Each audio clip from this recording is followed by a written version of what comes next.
This is Winnipeg Sports Talk Daily with Andrew Hustler Paterson and Michael Remis.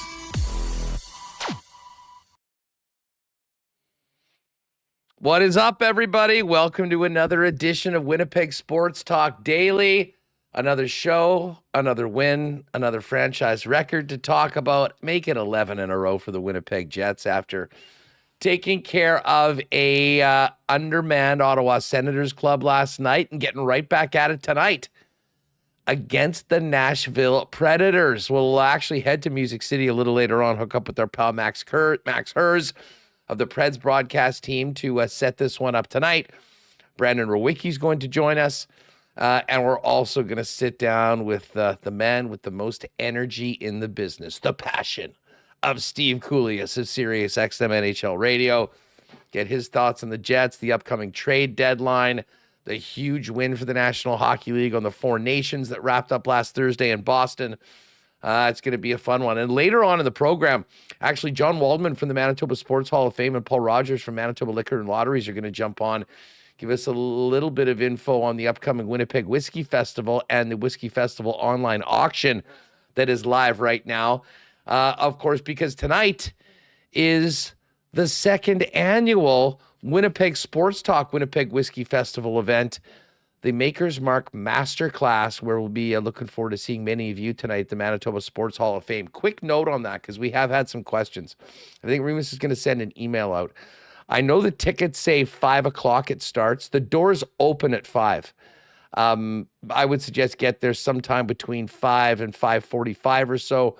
The tasting will begin at 6, so we can get most of it done before we drop the puck and watch the Jets and Preds on the big screen at the Manitoba Sports Hall of Fame. I think we might have 2 tickets left for the event, so if you're planning on, you want to last minute join us, link in the description of this video. You can jump on those. But yeah, we're fired up. Myself, Michael, Connor, Liz are going to be there tonight. A bunch of our great listeners and a bunch of the folks that were there last year for it after it being such a success. So tonight, again, if you have tickets tonight, it doesn't start at 5. The tasting will begin at 6. Just make sure you're there by then, and we'll get after it. Speaking of the great sponsors of Winnipeg Sports Talk, of course, Beam Suntory working with us on this event tonight. Also want to thank our friends at the HSC Foundation, Rollies Transfer, Coolbet, Princess Auto, St. Vital Dental Center, Manitoba Battery, and Wallace & Wallace, fansfirst.ca, F Apparel, Little Brown Jug, the Winnipeg Jets, Boston Pizza, and Royal Sports. And we'll get to a why not question of the day for our friends down at Not Autocorp over at Waverly and McGillivray. Welcome to everybody in chat. Hit that thumbs up button if you haven't already. And let's welcome Michael Remis into the program. Remo, what's going on?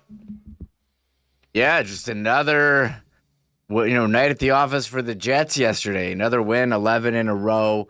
Been incredible to watch. I got to say, I've enjoyed, the Jets getting some national spotlight on Monday on Amazon Prime and last night on Sportsnet. I mean, they just, for 3 hours last night, it seemed like they just talked about how great the Jets were, and how could they not? They're the best team in the league. They have an 11-game win streak. They are the best goalie in the league. It's been incredible to watch, and I think more and more people around the hockey world are saying, hey, this team is legit.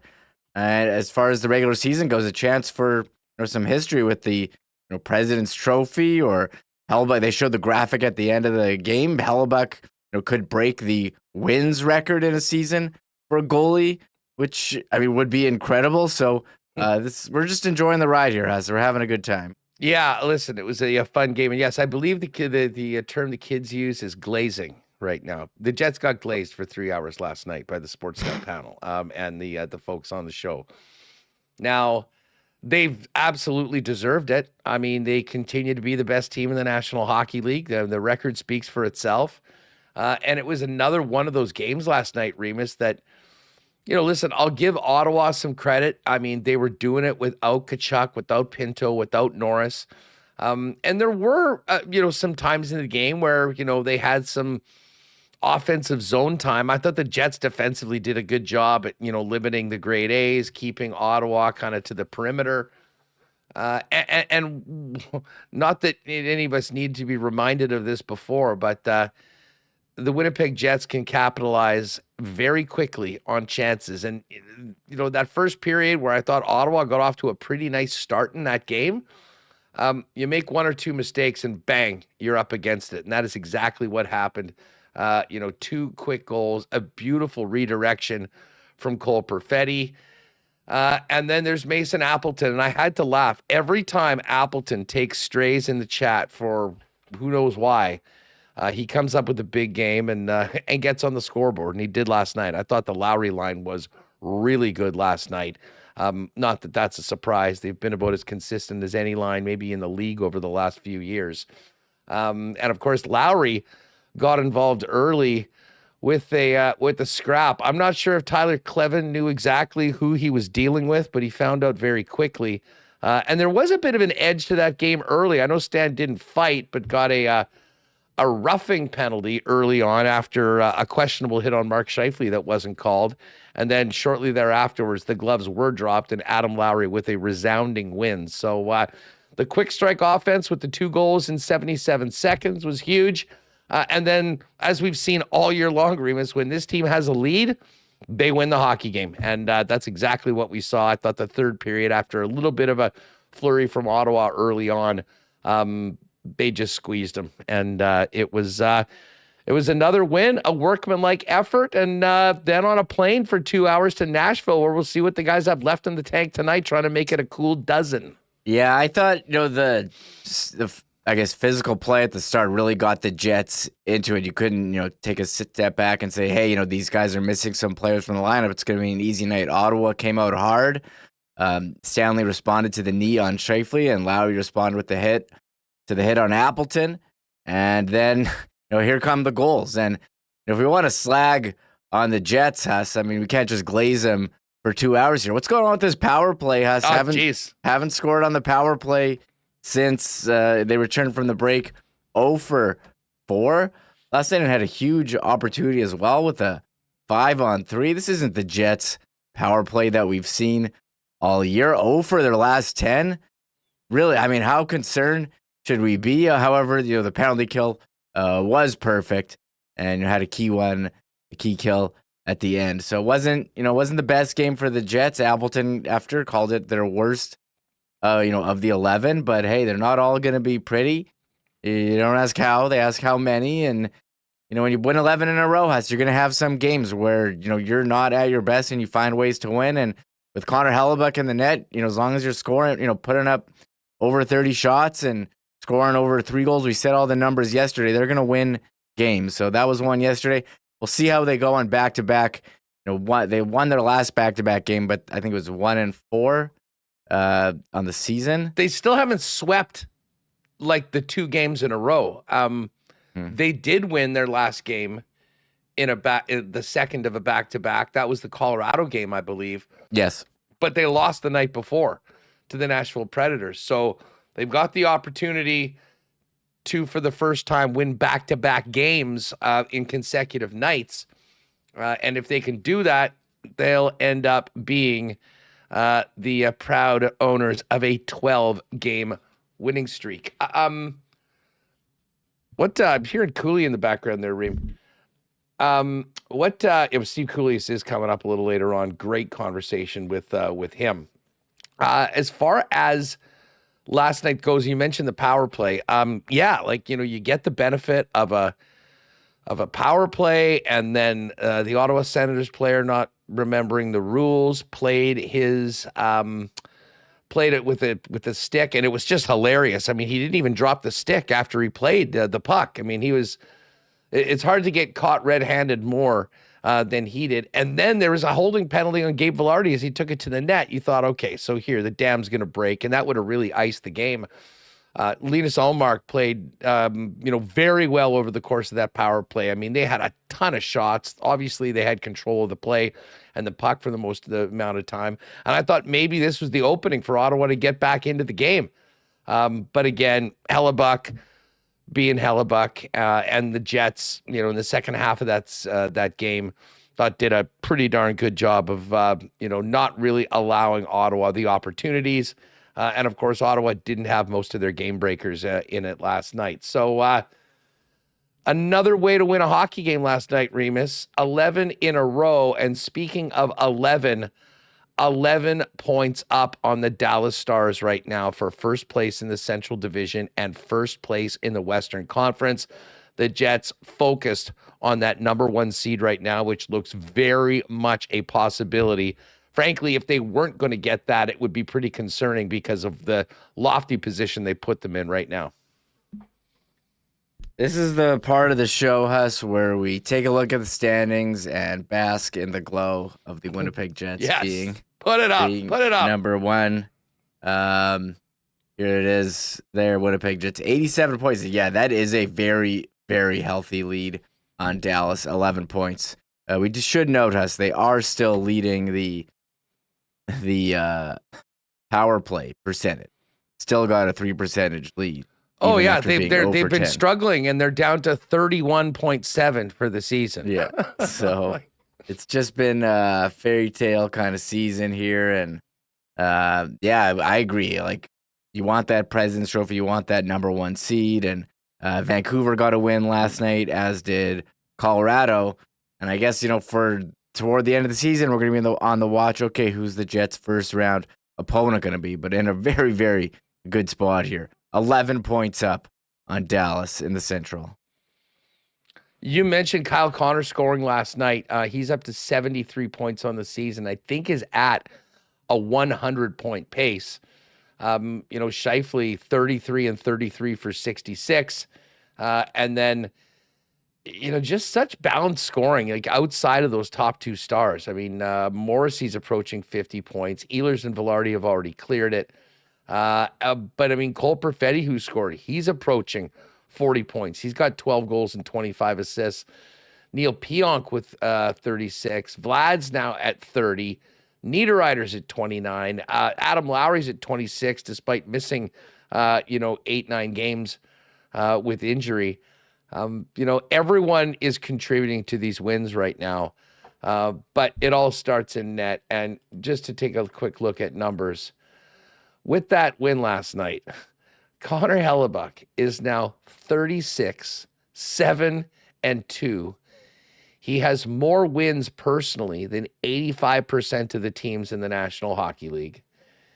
His save percentage is up to .926 on the season. We know he leads the league in shutouts.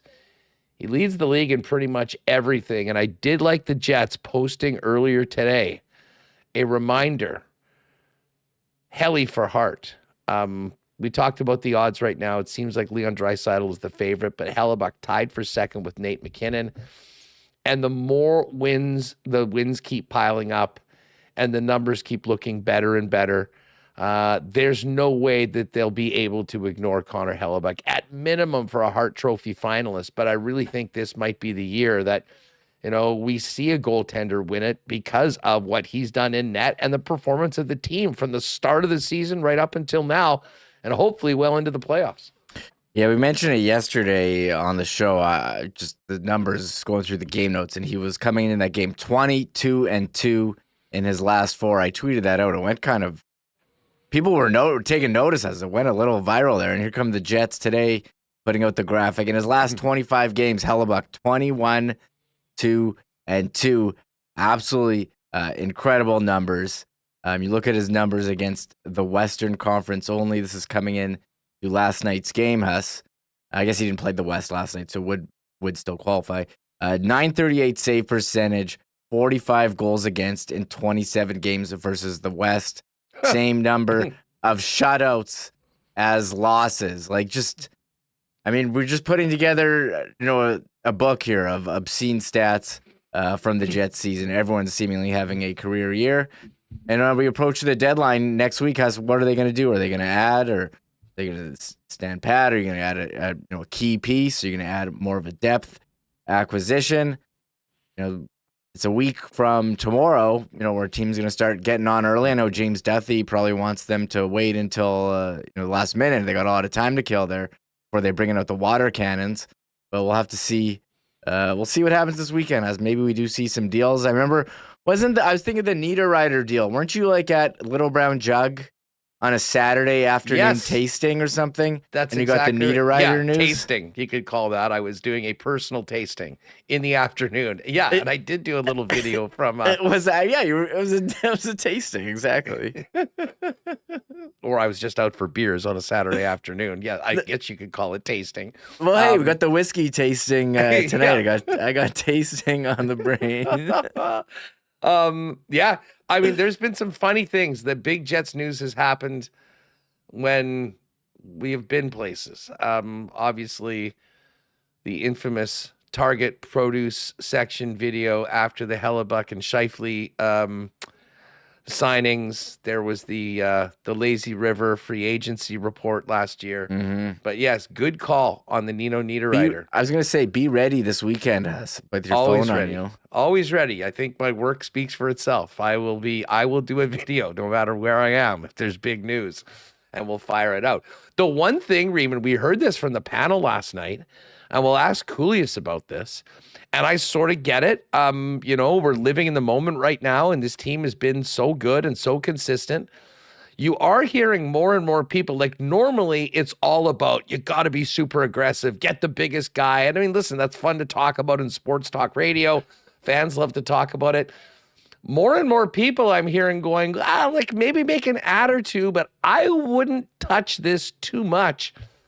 And I did get thinking, if the Jets do add, a top six piece. Listen, if it's a center, I think we know that Vlad probably moves down to the fourth line. But, for the people that want Mikko Rantanen or, one of those big swings, I mean, does that move Cole Perfetti down to the fourth line? I mean, man, Cole and Ehlers right now are clicking like crazy together. And listen, I thought everyone, Gus, Kupari, Alex Iafallo's not going anywhere from the starting lineup, wherever he is. These guys are all working hard and showing that they should be part of the mix right now. So I still do think we'll see a significant move made by the Winnipeg Jets, but it has been interesting to hear more and more people, both in our chat and some of the talking heads on the tube, talking about the Winnipeg Jets, saying, maybe you don't give up too much or be too aggressive at the deadline. You've got a team that's just been winning more than anyone this year. The old, if it ain't broke, don't fix it. But I'm still in the camp that believes that Kevin Cheveldayoff is going to be aggressive and make a significant move to, in his mind, give his team the best chance to win. That's going to dominate the conversation next week on the program. Don't forget, on March 7th, next Friday, we'll be live 2 hours early with our annual extended trade deadline show. So make a point of wherever you're at, firing up YouTube earlier on that, and we'll take you through everything happening all day in and around the trade deadline. But to wrap last night's game before we get to tonight against the Preds, let's hear from head coach Scott Arniel. Here's what Arnie had to say about the win last night, making it 11 in a row for the Winnipeg Jets. The first two periods, pretty sloppy. Just, you know what, it's bound to happen. We couldn't make a play. And, we weren't connecting. We did a lot of things that are uncharacteristic of us. But at the end of the day, it was we played a lot better in the third. Did a lot of good things, and then just found a way to win the hockey game, which we needed to do. Do you feel like that was maybe a product like Ottawa looked like a desperate bunch, right? It looked like they were kind of really pushing right off the hop. So did you guys maybe get lured into that kind of game a little bit? Well, you could tell right off the bat how physical it was. Yeah. Obviously, it was a little bit scrappy right off the bat. We knew they were going to be that way, that they're going to come out hard, especially not having a lot of their top players in the lineup and guys given bigger roles. And, for us, it was just, there's some parts that were good, but at the end of the day, it came down to execution and just, not being heavy on pucks. But like I said, it was 2 periods of that, and then in the 3rd period, we got back to sort of locking it down. Had a really good penalty kill late in the 3rd as well, and just did what we had to do to make sure we got out of here with 2 points. On the win last night, we didn't love the first couple periods, and it certainly wasn't the best that the Jets had played. But again, you're making the most of opportunities, not giving up a ton, although, as we mentioned, there were a couple periods of time where, the Jets had a couple long shifts. But, man, this team is used to winning hockey games, and they're used to playing with the lead, and they certainly did a good job of that in the 3rd period. Here's Arniel and sort of finding their game and steadying the ship heading to the final buzzer in the 3rd. That's our leadership group. That's our captains recognizing it, too, that there's a way we need to play consistently, and we're always trying to build, our brand towards what's coming down the road. And, we're going to have big games from now to the end of the season. We're going to have big games getting into the playoffs. So these are situations when it's not going your way. And it was throughout the whole bench. It wasn't just 4 or 5 guys. There was a big group of guys having a tough night, and it was just the way we sort of hunkered down in the 3rd period and, really shut it down is what we needed to do. And that came a lot from our leadership group. As you mentioned, right off the top, there was some physicality early in the game. Logan Stanley mixing it up, and then Adam Lowry dropping the gloves with taking the W on the fight card as well. Here's what Arnie had to say about Stan and Lowry stepping up in the first period the way they did. Yeah, 100%. That's us sticking together. We don't want to, obviously, Scheif, our top player, you don't want to see anybody taking runs at him or whatever, those situations. There wasn't a call. Maybe I thought there should have been, but at the end of the day, great that Stan got in there, and then obviously Lau jumping in there is real quick for help Apple. That's just signs of a real good hockey team that care for each other. Do you see a correlation between Lau stepping in, coming, gaming out, and 2 goals that you're going to call it out? Maybe a little bit. There might be something into that. He's a presence. He's a big man, and he's, there's not a lot of guys in this league that like to kind of go up against him when he gets angry like that. He can be a force. But I did like the way we capitalized quick on a couple of them there, on a couple of their mistakes, and that's what you need to do on the road in first period. If you can get teams on their heels and get them trying to play catch up, that leads towards usually success.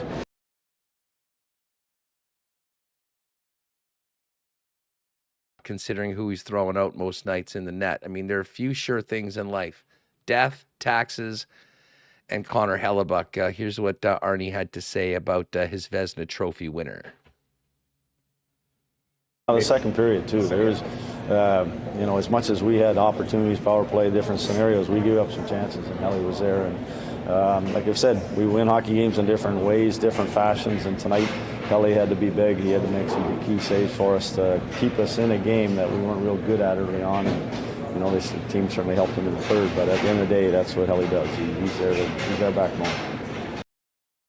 All right, Mason Appleton spoke after the game as well, of course, scored last night, was certainly very involved, as that line is just about each and every night. But Appleton first gave credit for some teammates for sticking up for each other early on in the game. Yeah, I thought, it's just kind of our mentality is, sticking up for each other. Obviously, that guy crunched me there pretty good, and, Lau stepped in. But, and then the Scheif not knee, whatever you want to call that one, Stan coming in, that was big time. Yeah, maybe that kind of jump starts us and, gets us into the battle a bit. To that point, to the jump start, 2 quick goals shortly after Adam Lowry dropped the gloves. Here's what Appleton had to say about the quick response from the club on the scoreboard. I thought Bucky was real solid back there, and he saved our bacon quite a few times. It was a vintage game by him, and then, anytime you can score in bunches like that, obviously it gives you a real confidence boost and a good chance and kind of gets you feeling good. On your goal, which ended up being the game winner, I guess, you see the loose puck there? Because it was a bit of a lot of bodies around, right? Yeah, it was almost one of those where you're so far away from it, you expect the goalie to eventually find it before you get there. But yeah, it seemed like he couldn't quite locate it, and then you just get there and try to win that little stick battle and bury it.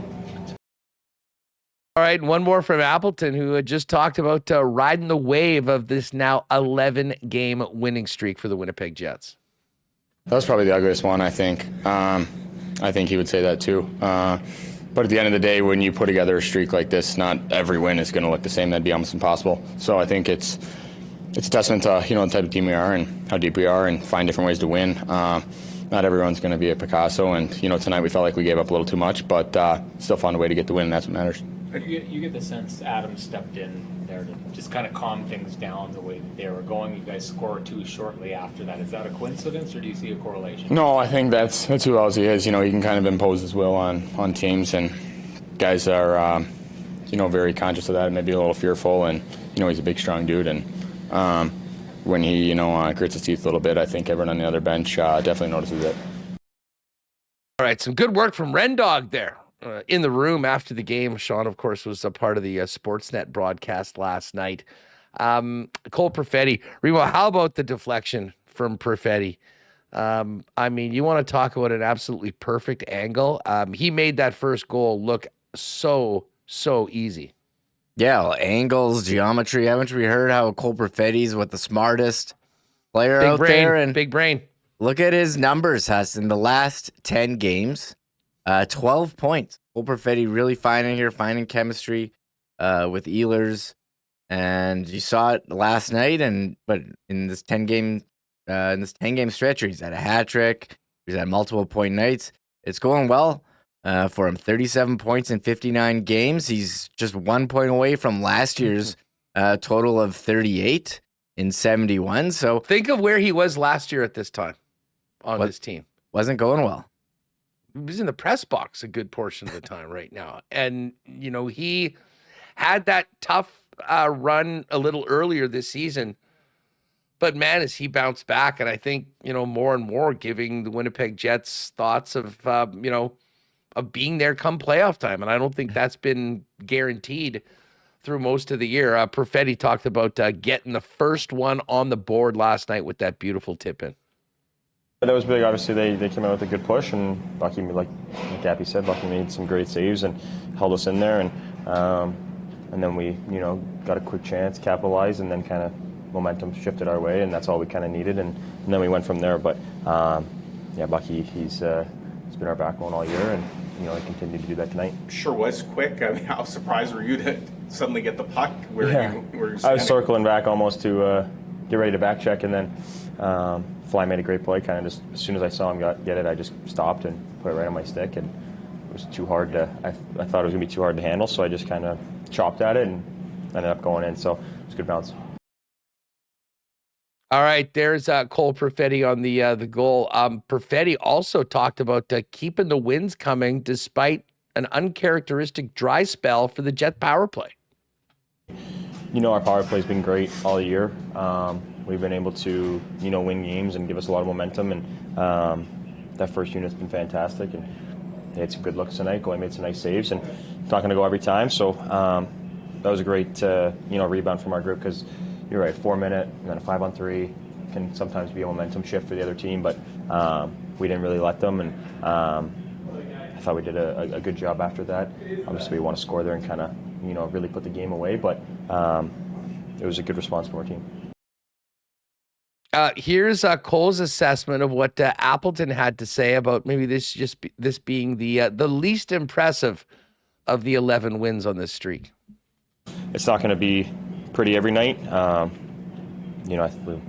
won 11 in a row. Like, it's pretty. Not every game is going to be great, but if we're still finding ways to win when we don't, play our best, I think that says a lot about our group.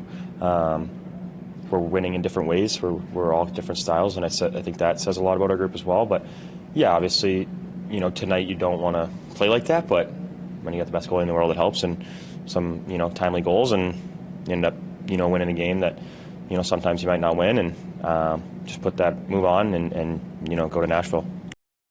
All right, yeah, one more. Before we go to Nashville, here's Perfetti on the way the team was able to lock that game down in the third period.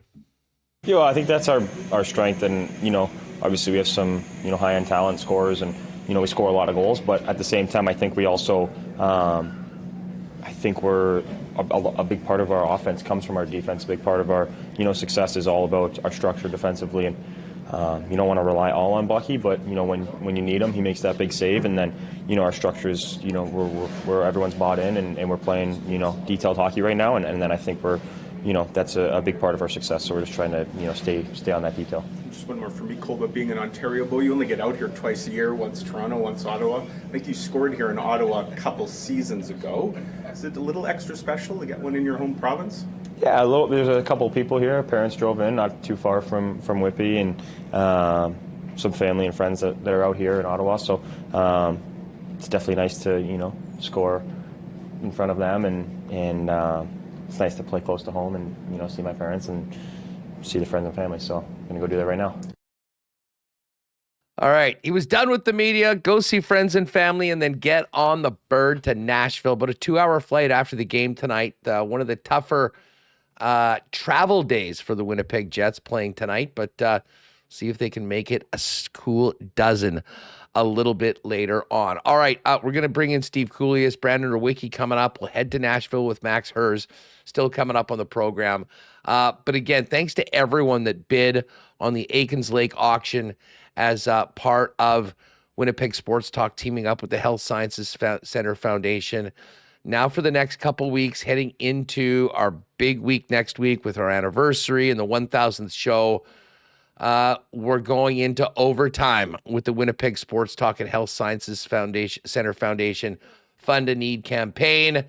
The big auction has come and gone, but you can still make a difference and make a donation in support of the Fund a Need campaign, helping us purchase new equipment for the HSC's Adult Emergency Department and help the Health Sciences Center, Manitoba's hospital, deliver tomorrow's health care today. It's been a pleasure being connected with the foundation and, of course, the work that HSC did for me during a trying time a few years ago. Actually, if you click on the link, and we're going to put it up there, you can click on the link. They did an article about kind of my health journey. I learned about the HSC Foundation's other initiatives. But we've also been given an autographed Jets jersey. So for anybody that can support the cause and make a donation of $25 or more, you will get a tax receipt. We'll enter you in a draw, and at the end of next week, we will announce the winner of it. If you did make a donation already, maybe just screen cap it and send it to us so we make sure you get you in the draw, because we really do appreciate the support of everyone that has already donated. But this special link right now is available.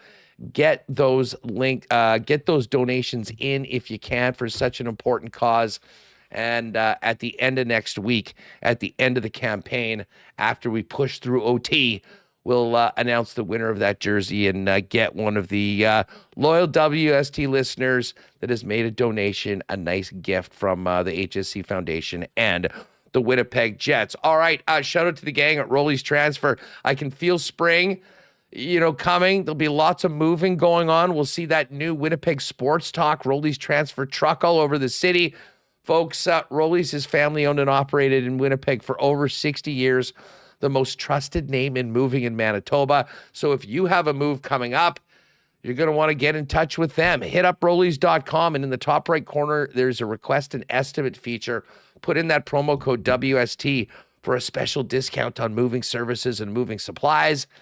And let them know when and where you're planning on moving and what needs to go. And the friendly staff at Rolly's will give you a great quote and get you locked in for the white glove treatment on all your valued possessions as you make the move to your next destination.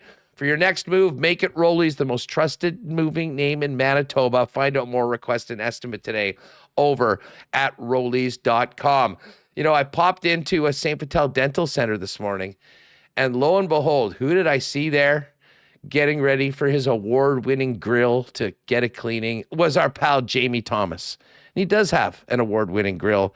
another example of the great work that my guy, Dr. Terry, and the team over at St. Patel Dental Center does. Just a great spot. The beautiful new office at 167 St. Anne's Road, right in the heart of St. Patel, with free parking in the background. An incredibly convenient place to go in, all with state-of-the-art technology, materials, great dentists, and an amazing staff waiting for you.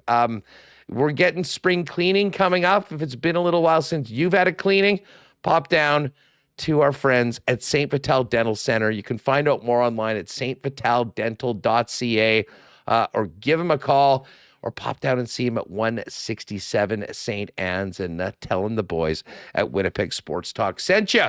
And you know what? It won't be long before we're not dealing with minus 30 and winter and hoping that our car or truck batteries start. We'll be getting ready to get dirt bikes and boats going and all the fun stuff that Manitoba Battery has throughout the spring and summer. But right now, winter ain't done yet, so make sure your battery's ready for it. You can pop in if you're concerned about your battery life. Free testing at either the Logan Avenue location or Dovercourt Drive. But the bottom line is, whatever you need a battery for, Manitoba Battery is where you can shop local, get the best prices in town, period, beating the pants off the big box stores, and the best service as well. Because as much as they'd love to see a Manitoba Battery, you can just give them a phone call or order online, and they'll deliver the batteries to you for free anywhere inside the perimeter with any purchase over $60. It's just that easy. Shop local and save money with Manitoba Battery. 2 locations. Find out more at manitobabattery.com. All right, Rewucki's coming up in a few minutes. Right now, let's welcome in Steve Kouleas from Sirius XM NHL Radio. Cool. It is great to have you back. Welcome to Winnipeg Sports Talk, home of the #1 team in hockey. Thank you for having me. And wow, everyone's still excited about last week and now the stretch run, the push to the playoffs, Patty. Yeah, no doubt about it. Hey, listen, speaking of last week, I know you guys were all over Four Nations. Takeaways from a tournament that I think exceeded. I had high expectations, but they were still exceeded, and I think a lot of people weren't expecting much and got blown away. What do you think of the show that the National Hockey League put on the last couple of weeks? Yeah, it's a 12 out of 10. They exceeded expectations. That's what John Cooper said as well when he was on our show this week after the tournament ended. When it first was announced, and it's an 88 berth, hard to believe, but I've seen 72, 76, 84. I'm talking about the good Canada Cups. And you thought, you know what, with only 4 teams and no Russia and Draisaitl, I don't know. And I was kind of talked into it would be better. Let's see. And then as we got closer and they picked the teams, anytime you see a Team Canada, so it built from a 0 to like 135, and we got what we wanted with Canada USA in the final, the great round robin, Marner's goal in overtime, the Finland if you're a Canadian fan, you only watch the Canadian games, then it was a great tournament. What else are you going to do on a Saturday night, in Montreal? So it exceeded our expectations. Obviously, it's better for North America that it was Canada US. If it was Sweden, Finland, they would have loved it over there. So let's be honest, from our expectations, it was, as they say in baseball, it was a grand slam. I am actually shocked that you needed to be convinced. Like, of all people, Steve, we've gone 10 years without seeing true best on best. And I get you, the Russians weren't there. I have been waiting for a decade for Canada and the U.S. to go at it again. And the World Cup of Hockey in 2016, while it was neat to see all these young players play together, to me took completely away from the real legitimacy of best on best. So it had really been since the 2014 Olympics. So I would have thought that you would have been at the front of the line going, I don't care. You give me the best Canadians against the best Americans. The funny thing was there was a lot of people that actually thought somehow that the players would half-ass it like they had in all-star games before, which to me was never a possibility when you put those colors on. Yeah, you make a lot of good points about, 2016, they wanted to keep the younger players, which some of them would have and others would not have been ready. I think the national teams would have said for a Trocheck or Larkin. Obviously, the U.S. would have used Eichel and Matthews then because they were weak at the center position. Yeah. So that would have helped them. I'm assuming McDavid was still a bit on Team Canada, but then McKinnon wasn't McKinnon yet. So I totally understand what you're saying, but there was a lot of players and from around the world, and Czechs and Russia played in the first Olympics in '98, right? So when the Russians aren't there, the World Juniors are different. Even though the Czechs aren't the powerhouse they once were, we're used to kind of 6 or 8. So when I didn't get that and had 4, I thought, well, some people might say what Pasternak said. I don't care who wins, I'm not watching. When you're involved in it, it always takes on a life of its own. But you're right, it did build. And now I don't think we even need anybody else. If Canada and the U.S. were going to play 8 times like the Summit Series, we could have our own Summit Series that would just be Team Canada USA, with 4 in Canada, 4 in the U.S., traveling across North America. That's how good the rivalry is. And you're right, I was poo-pooing it. And then when it was over, I was poo-pooing my pants as the tournament finished up with the McDavid goal. Well, listen, for hockey fans like us, we are going into a great period after having to wait so long. And I think the wait actually made that tournament part of what it was. Olympics next year, and then every second year, we're going to get best on best, whether it be World Cup, whether it be the Olympic Games. And I honestly think that's perfect. Doing it every single year, although they might want to do it, seeing the dollar signs after how successful this event is, I think the way they have it set up cool moving forward is exactly what the sport needs, and I think it'll fit perfectly within the schedule. Yeah, and we've been trying to get continuity and consistency with best on best, but I mean, look at 76 went to 81, went to 84, then to 87, and then 91. Canada Cup ended, the World Cup came in, 96, 04, all the way to 2016, so there was no continuity there. We might get to a point where every 2 years, some of the guys are saying, well, I just ran 2015 or 25, 26, 28, and 30. I need a break. So I'd rather be in a too much spot than not enough and see kind of where that goes. But it was supposed to be an appetizer for next year, and it is. And next year, no matter what, we'll have, I mean, every country has to qualify, so they'll have 100 that gets down to 16, and there will be like 12-1 scores, Japan and and hopefully Russia is there, and Belarus and Switzerland and everybody else. And then if Canada wins again, we're still on top. If somebody else wins, well, we're going to need a new ranking system because Canada's held on to best since Vancouver. And with this win, still on top of the hockey world. Steve Kouleas with us from Sirius XM NHL Radio. Now, I know in some markets, it might be a bit of a buzzkill to get back to work after the incredible performance and tournament we saw in the last couple of weeks. Not so much here in Winnipeg. 11 in a row. On top of the league right now and playing as consistently as well as any team really has in a long time, Steve. We've talked earlier about the great start the Jets have had. Where are you on the Winnipeg Jets as we approach game 60 of the regular season and this team is still on top of the NHL standings? Yeah, and beat the Capitals in Washington as, first overall is a feather in your cap. If it's there, you take it. I don't think anybody wants to bust their brains out to finish first and thinking about 4 rounds of home ice advantage. But the key is to bring what we're seeing through 70% of the season into game 83. And the last 2 years have not been good for the Jets, for Hellebuck. What happens at the deadline? When you bring in Monahan and Toffoli and things get worse than better, that was just mind-boggling to me because you do it again and again and again because they're such great players. What does that mean for the second line for Kevin Cheveldayoff this year? Does he stand pat? Does he bring in a Brock Nelson? Does that change the chemistry?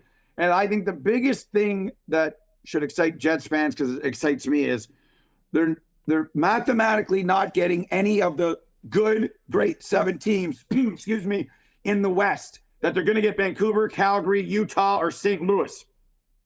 That's huge. That's huge. Colorado's not falling to that position. They're getting wild card 2 in a series that they should win. And as soon as you win, you get out of a round, you breathe. Then you look around, there's 4 in the East, you can only play 1 of them. And there's 4 in the West, you can only play 2 of them. And then it's really go time in terms of those teams. But for me, it's to bring what we've seen for most of this year to game 83 with either this roster or if there's going to be an addition that could change chemistry and everything else. But there's so much to like. Lowry back, the goaltending, the defense.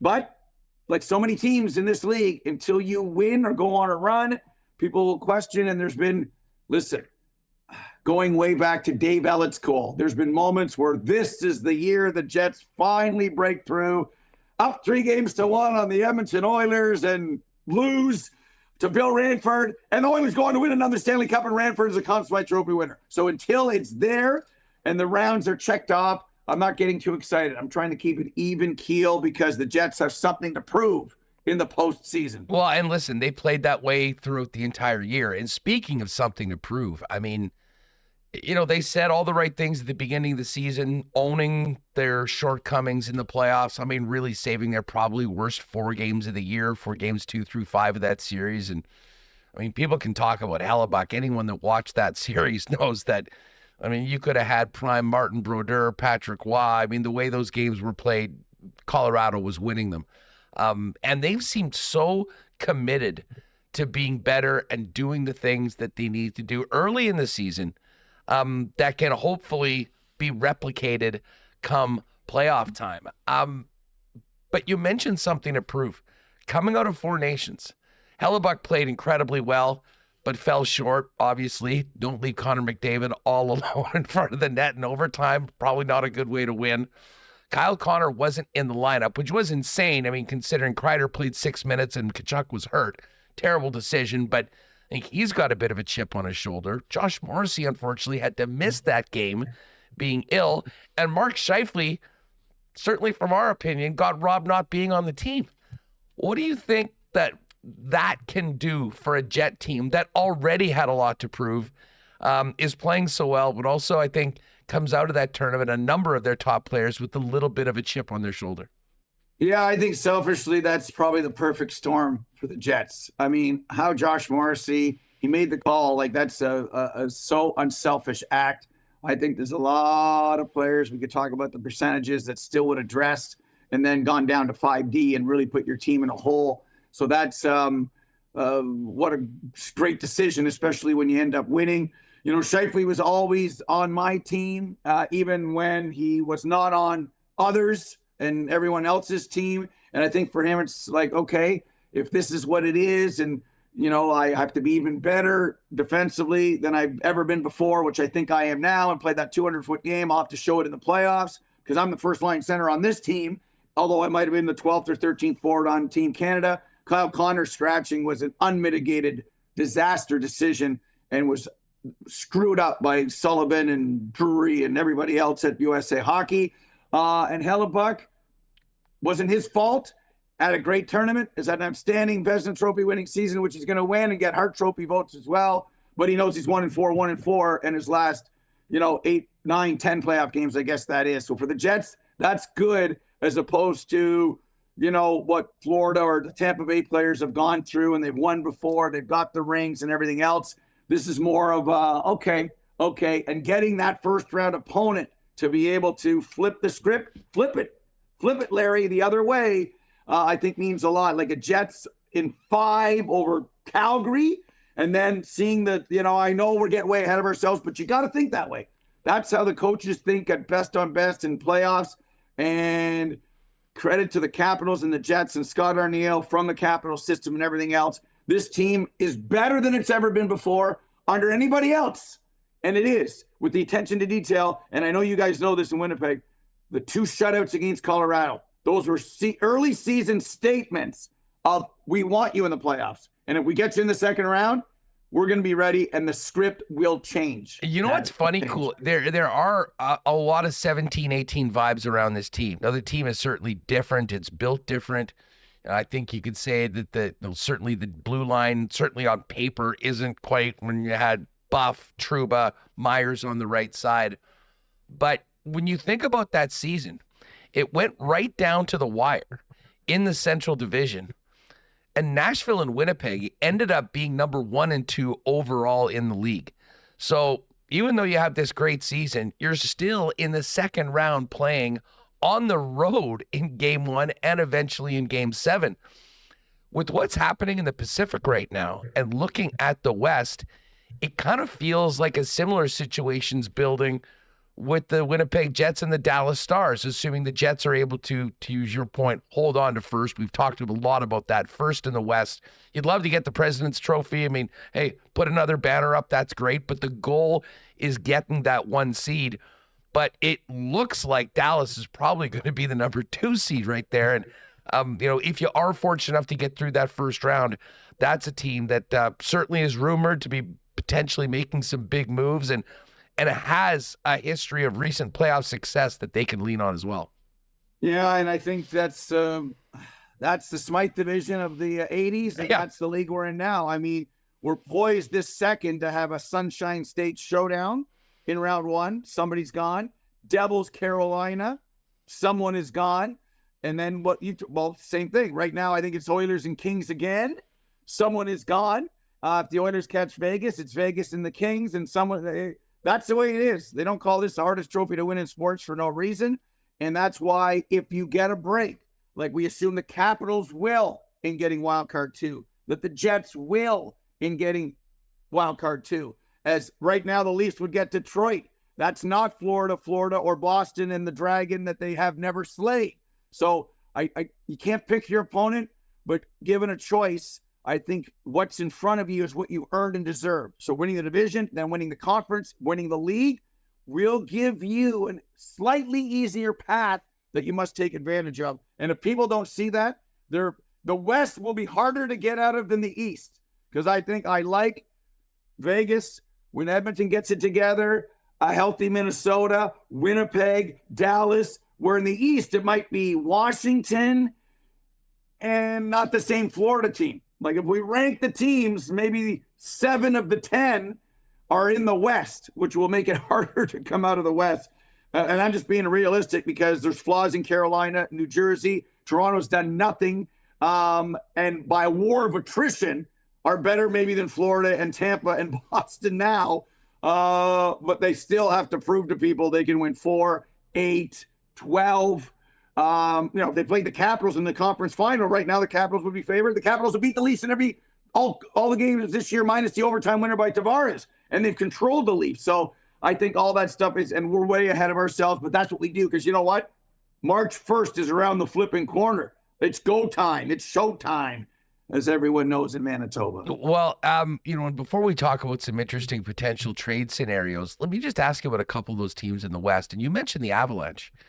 Like, it is crazy looking at the standings right now. The Jets have a game in hand on Colorado and are 17 points clear of them right now. They've been in a wild card for the better part of the last couple of months, and of course have made the big Rantanen for Necas trade. I mean, where are you at on the Avs right now, knowing that they've got Nathan McKinnon, but this team hasn't been up to their usual level for the last few seasons? Yeah, we had Connor McGehee on yesterday, and I said, are the Avs the 4th best team in the division? We talked about Bill Parcells. You are what your record says. Mm-hmm. I think he believes that they're third. They're third, not better than Dallas in what they've shown, and definitely not better than Winnipeg. And as good as McKinnon, Makar, and Necas have been, I think Necas has 12 points, 4 goals, 8 assists in 11 games, while he has as many points last night as Rantanen has as a King. Think about that. Rantanen has 3. He got 3 last night. So wrap your head around that. So the Avs are now some Kadris on the second line center. It's Casey Middlestat, who's already on the block. Landeskog's not coming back. They need Manson back, obviously. I think they solved their goaltending, but they're thin when Nichushkin's out of the lineup. They're 15-7 when he's in the lineup, +2 when he's not. Well, he returned last night, and they're a different team. So to me, I think they're better than Minnesota. And if it's Dallas, Colorado in the first round, someone's going out. I think for the Jets fans, that's what they want. They want to play Calgary, Vancouver, Utah, St. Louis, and put Dallas and Colorado together so they don't have to play Dallas and Colorado, if you know what I mean, moving forward, or what happens with the wild. If Colorado is the wild card and they knock off Vegas, and those things are in play because you have to look at your road to 270. That's just, if you don't do that, and that's why you need to know what you're doing at the deadline. And that's why, the Americans went with the Kreiders, the Nelsons, the Trocheks, because they were getting ready to play Canada. and thought they were going to beat them 2-1. And then when they needed a goal, Quinn Hughes wasn't there, and Kyle Connor was in the press box, and Matthew Tkachuk was hurt. So sometimes the best laid plans fall by the wayside, but I think those items in play are what the Jets are looking at and whom they might play. This Avs team is not the team that won the Cup. That's not the team that won the Cup. There's no Landeskog. There's no Kadri. Big difference than that team that won. Cooley, the Oilers have just stunk since coming out of the break. The Connor McDavid's minus number it sounds like a swear word talking to Edmonton. There's goaltending questions. This team is much older than anybody else outside of that incredible star power in the middle. Where are you at on the Oilers right now? And is this just a little bit of a lull and we'll see the best of Edmonton come playoff time, or should Oiler fans be more concerned? I think they should be more concerned. I think that this lull is an example of you can't just turn it on and turn it off, and that they screwed up the summer, losing 2 offer-sheeted players that they should have on their roster now, that John Klingberg is not the answer. They still need a defenseman. I would pursue the Gibson, the Bennington conversations if it was me, which would mean probably Skinner goes the other way. If you're Anaheim, isn't that perfect to make some type of deal that says, I got Dostal, I got Skinner at a great price, and if still Dostal, we could flip Skinner or whatever. He's been terrible in October and terrible in February and improved slowly. If you look around and it's Gibson or a Bennington, how do you feel about that? So to me, Kane will come back, or if Kane does want to leave and they want to move him, Skinner and Arvidsson should never have been brought in. I could live with Podkolzin and save the money for a defenseman. So they've got issues. They had a bad summer, and I really think that they better have a good week and a half going into the trade deadline, because something is amiss. And you can't just say, well, you got Draisaitl and McDavid. Yeah, we know, but they need other pieces. You need other things. It does other things, and it better win in the playoffs. I think they missed Cody Ceci on the backhand. Say what you want. So I think the Oilers, they better add something. This team as it exists right now is not winning 16 games. They need some type of help, whether it's another forward, another defenseman, or a goalie. How many does Dallas need that? Does Vegas need that? Does Washington need that? Does Winnipeg? No, they don't. But the Oilers need something. So that's why I'm not as excited about the Oilers as it was last year. Hey, cool. I want to hit you with a question we were kicking around yesterday on the program. Obviously, the Jets are put themselves in a great spot to win the West. There's still work to be done, but if they do get that, you're probably getting Vancouver or Calgary. Who do you think is a tougher matchup or a tougher out? Which of those teams would be more dangerous as an 8th seed in the playoffs? I don't think either are dangerous for Winnipeg. I don't think so. It would have to be Kevin Lankinen because Demko's still hurt. Lankinen was great last night. And then Dustin Wolf in the playoffs, and the Flames can't score. And they can't score. So I think that you play the Flames, and I don't see the Jets offense for 7 games putting up 0, 1s, or 2s. So I cannot see a scenario where any one of those, I'm not saying it's Daryl Sutter, a waste of 8 days. I'm not saying that. But it should be a 5-game 4 or 6. Like that's 4, 5, 6. 5 is realistic. If it does go 6 and the Jets are like, here we go, that's fine. That's the way I look at it, that there's not, the reward will be those teams. And if somehow they were to lose to Utah or St. Louis gets in there, I don't see it. And there's too much baggage. Elias Paterson, Hughes is banged up, returned. Brock Besser might be traded or leave at the end of the year. No way. Not this year. The Jets are beating whoever is in that 8th hole, whoever it is. And I hope it wouldn't be Colorado falling to the 8th spot. But even if it is Colorado, this year it should be different. Maybe they want to go straight to Colorado, get them healthy in the first round. But to me, if it's Calgary or Vancouver, no, I'm not buying it. Jets in 5. Cool. Let's get to the deadline. And you mentioned that big trade, the earth shaker earlier between the Avalanche and the Hurricanes. What do you make of this situation? Rantanen's number 1 on everyone's trade board. Is he going to get flipped again? I mean, what is going on with the Canes and the future of Mikko Rantanen? Well, I think the real truth seems to be he's been offered $104 million, which is 8, which they can do times 13. He's mulling it over. Like Jonathan Huberdeau, he's still in shock. Huberdeau has never come out of shock and has never been the same player since he was traded from Florida. Rantanen's got Denver shock. He has not been good, and it's not Aho's fault, and Svechnikov and everybody else, and Brindamore.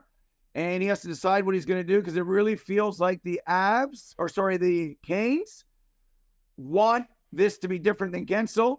And if he's not interested, what else is available and who else can we either rent or get to keep? I don't think there's a player like this available. And unless they really, really believe they're going to sign him and not lose him like Gensel, they'll use him for the playoff run. Hopefully that he wakes up. They beat New Jersey and go to round 2. But right now, this is a very interesting situation. And I think Eric Tulsky and everybody, they want an answer. They want an answer soon. 13 times 8 is great money. Great money, especially for a winger. That's more than his teammates in Colorado are making. So this is in play. This is story number 1 in the NHL right now. Cool. What about the Jets? If you're Kevin Cheveldayoff, I mean, are you worried about breaking up a good thing if you add too much to it? What are you hearing about the Jets? And if you were Casey, what would you be hoping to add going into the trade deadline next Friday? Well, when you know it's a depth defenseman, it doesn't upset the core. But if it was going to be, again, we know the people that are out there that shoot right, and it's not going to be Seth Jones in Winnipeg. I wouldn't pursue Seth Jones. He's on my Line A and Erik Karlsson list, not on my teams. You want him, you go ahead. And when you have the problems, don't come back to me about cap space. Connor Murphy, very highly sought after, great cap number. Rasmus Ristolainen, if you want a left-handed defenseman, and Ivan Provorov. But if he comes in, somebody's getting bumped on the back end. I don't know if I want to do that. If Nelson comes in, does that bump Nemesnikov? Does it move Perfetti down? Not on the third line, which would be the fourth line. So I like Nelson, but do I love him enough to go this route? I think the Jets might stand pat. And I don't think that's necessarily a bad thing. You win the President's Trophy. A 7th defenseman is different and a 13th, 14th forward. But a Nelson or a Murphy, they are playing. They're playing in important spots. And although they're good, I don't know if I'm ready to do that. And what's the price? The price might not be right. So I would live if the Jets stood pat this year, like Card Sharks, higher or lower than an 8.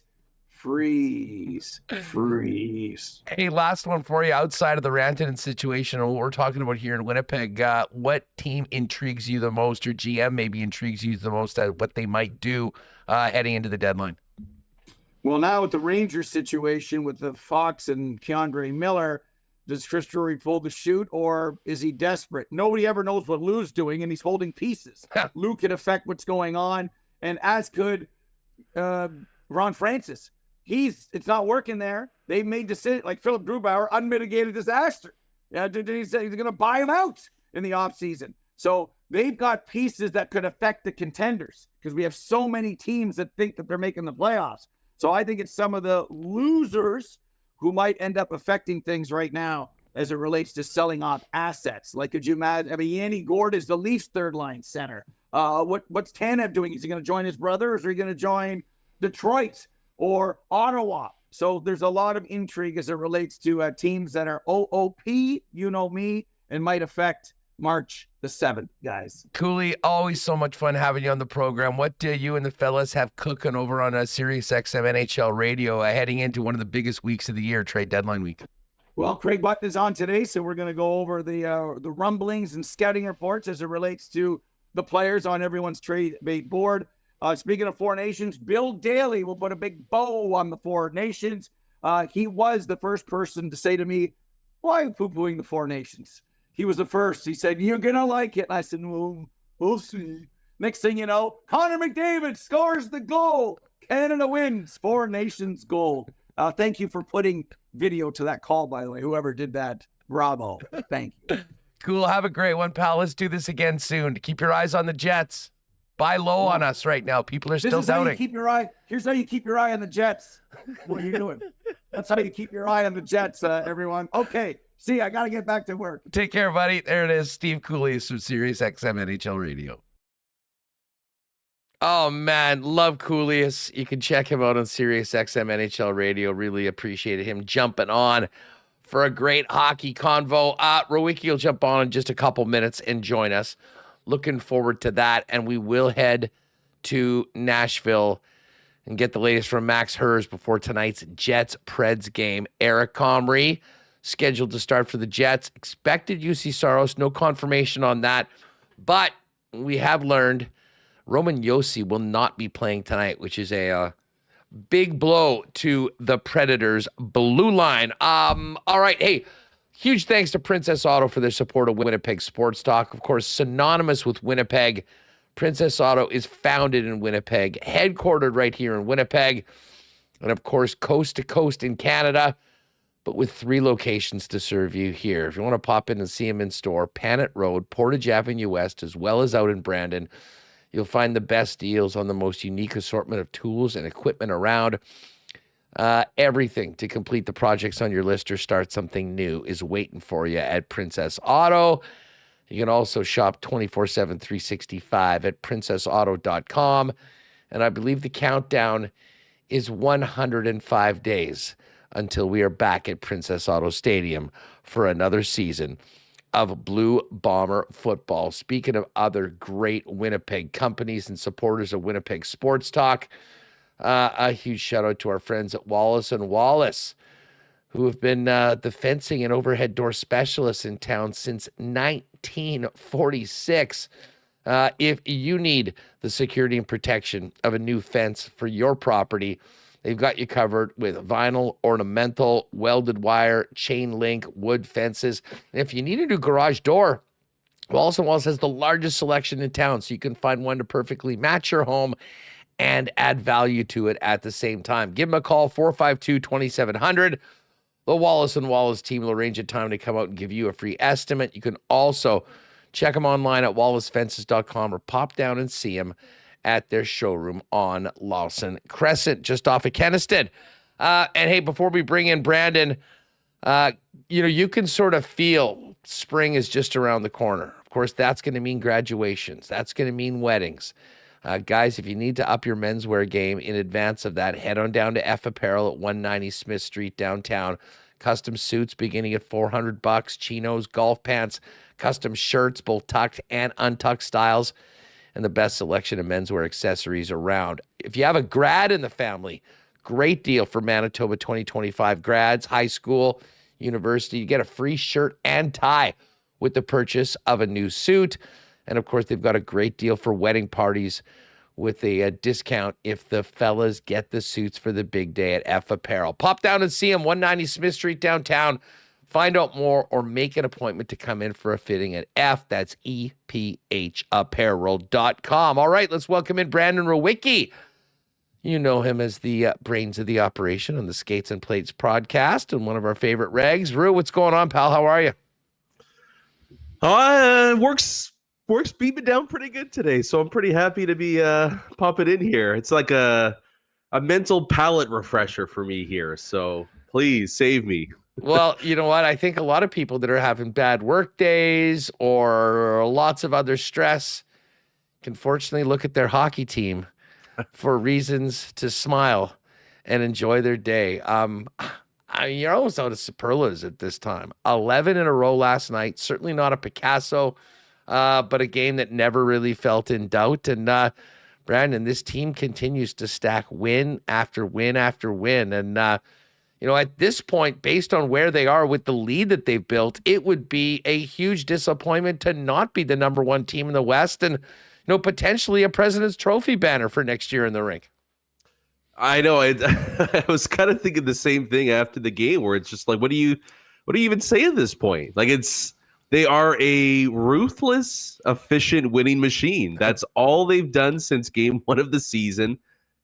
And the crazy thing to me is, like, even the small blips, like even the minor setbacks have been relatively innocuous and short, right? Like it just feels like it's been 7-game plus win streak, one after the other, and you sprinkle in a couple losses the rest of the way. I mean, sometimes winning like this can almost be a little bit rote or boring in a certain extent, but it's just seasons like this, even for the best of teams, come about very, very rarely. So it's just enjoy the regular season like it is right now, because you just never know when something like this is going to come across their plate anytime soon. And you imagine it would likely continue in a very, very winnable matchup later on tonight. But it's just special, like up and down the roster. There's so few off nights from pretty much anybody on the team, and maybe that's been the key to their success during the regular season. Is I don't know how many like D or F games certain members of the team throw out there, right? Like there's just a lot of B's and C's on every single night, and this team's so deep, combined with maybe the most effective line in all of hockey this year, that it's just a tough out for any opposition each and every night. So I just think it's a special season here. Worry about the playoffs when it gets here, but just enjoy each and every win as it comes, because it is kind of ridiculous that it's 11 right now, and who knows where this one's going to end. I'm not going to put a cap on it for sure. Yeah, well, I mean, listen, it's no disrespect to Vancouver or Calgary, but I think when you look at the landscape of the West, there's 7 clear playoff teams and then a gap. Yep. And those 2 teams playing, as we just talked to Cooley, especially for a team that I think could really use the confidence of a strong first round to move on, if you can do it, not to get ahead of ourselves here, but if you could do it shorter, put yourself in a real good spot. I mean, I have a hard time not imagining the Dallas Stars being waiting in the second round, and what would be, in a lot of ways, a matchup if the Jets do get through for the first round, sort of reminiscent of 2018 with 2 of the top teams in the league. I mean, at that point, it was number 1 and 2 overall. That probably won't be the case with where Washington is, but it is highly possible that the Jets and Dallas are the 1-2 teams in the West. And again, with the NHL's playoff system, we'll be playing in the second round. But there's a real carrot for the first seed right now, and I know that they haven't talked about it publicly, but that surely is the goal. And if it ends up that you finish better than everybody in the East, you can raise a President's Trophy banner. Great. But there is a real tangible benefit from finishing first in the West. And, we were kicking this around yesterday. I'm interested from your perspective, who's a better matchup? I mean, Kouleas said the Jets should beat both of those teams, and I would agree. But is it Vancouver with a little more playoff experience, or is it an upstart, tougher Calgary team that might not have that top high-end talent and a rookie goalie that's having a hell of a season? Yeah, it's funny. I was talking with my brother about this, and, as far as playoff matchups and who you'd face, who you wouldn't, Utah isn't even in a playoff spot right now, and I think I'm in. I don't know anybody that would disagree on this. Please, Utah, do not make the playoffs, because that's just a world's different kind of a matchup than Vancouver and Calgary. I never could have imagined I would utter this sentence before the season started, but give me the Canucks over the Flames right now. It's just a nightmare season in every fashion for Vancouver. It's one of those years where it's setting up to just be Murphy's Law. And I get that they did have elite talent. I don't know how much longer we can keep saying they have multiple elite pieces there. But even Quinn Hughes, was on pace to have a Norris and maybe even a Hart candidate type season, he's banged up. Paterson is a complete shell of himself at this point. Who knows who else is going to be on the block coming in or coming out at this point.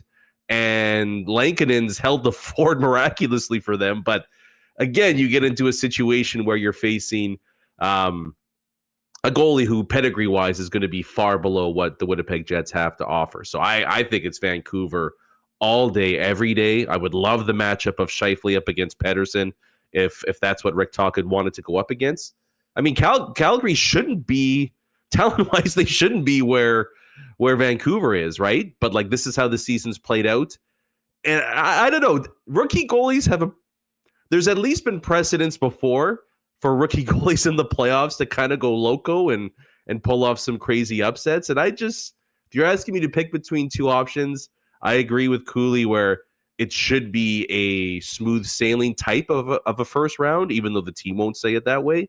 But yeah, give me the mess that's Vancouver over what could potentially be a surging Flames team at that time who might just be too young and dumb to know any better. Yeah, I mean, you want to talk about playing with like house money and nothing to lose. I mean, this is a team that was predicted to be bottom 5 in the league, and they've just refused to hear that. And I mean, they make you pay. Like, you can beat them, but you go to the dressing room afterwards and you're feeling it. And I'm sort of with you too right now as it stands, although that Quinn Hughes can sure make a difference. They got that win in OT last night, and they're back at it tonight in Anaheim. So we'll see if they can get a big boost from their best player coming back to the lineup. One of the other things, and we're hearing more of this as the wins keep coming. Heard it on the panel last night. I just asked Kouleas. There is a sentiment that if it ain't broke, don't fix it. As the Jets just keep winning, how much should Kevin Cheveldayoff potentially tinker with this lineup? I'm still of the opinion that I think if you can get a difference maker, a playmaker that you know is an improvement on your team, you do it right now, Brandon. Yeah. But I mean, it's a credit to the guys in the lineup that are making that a legitimate conversation right now.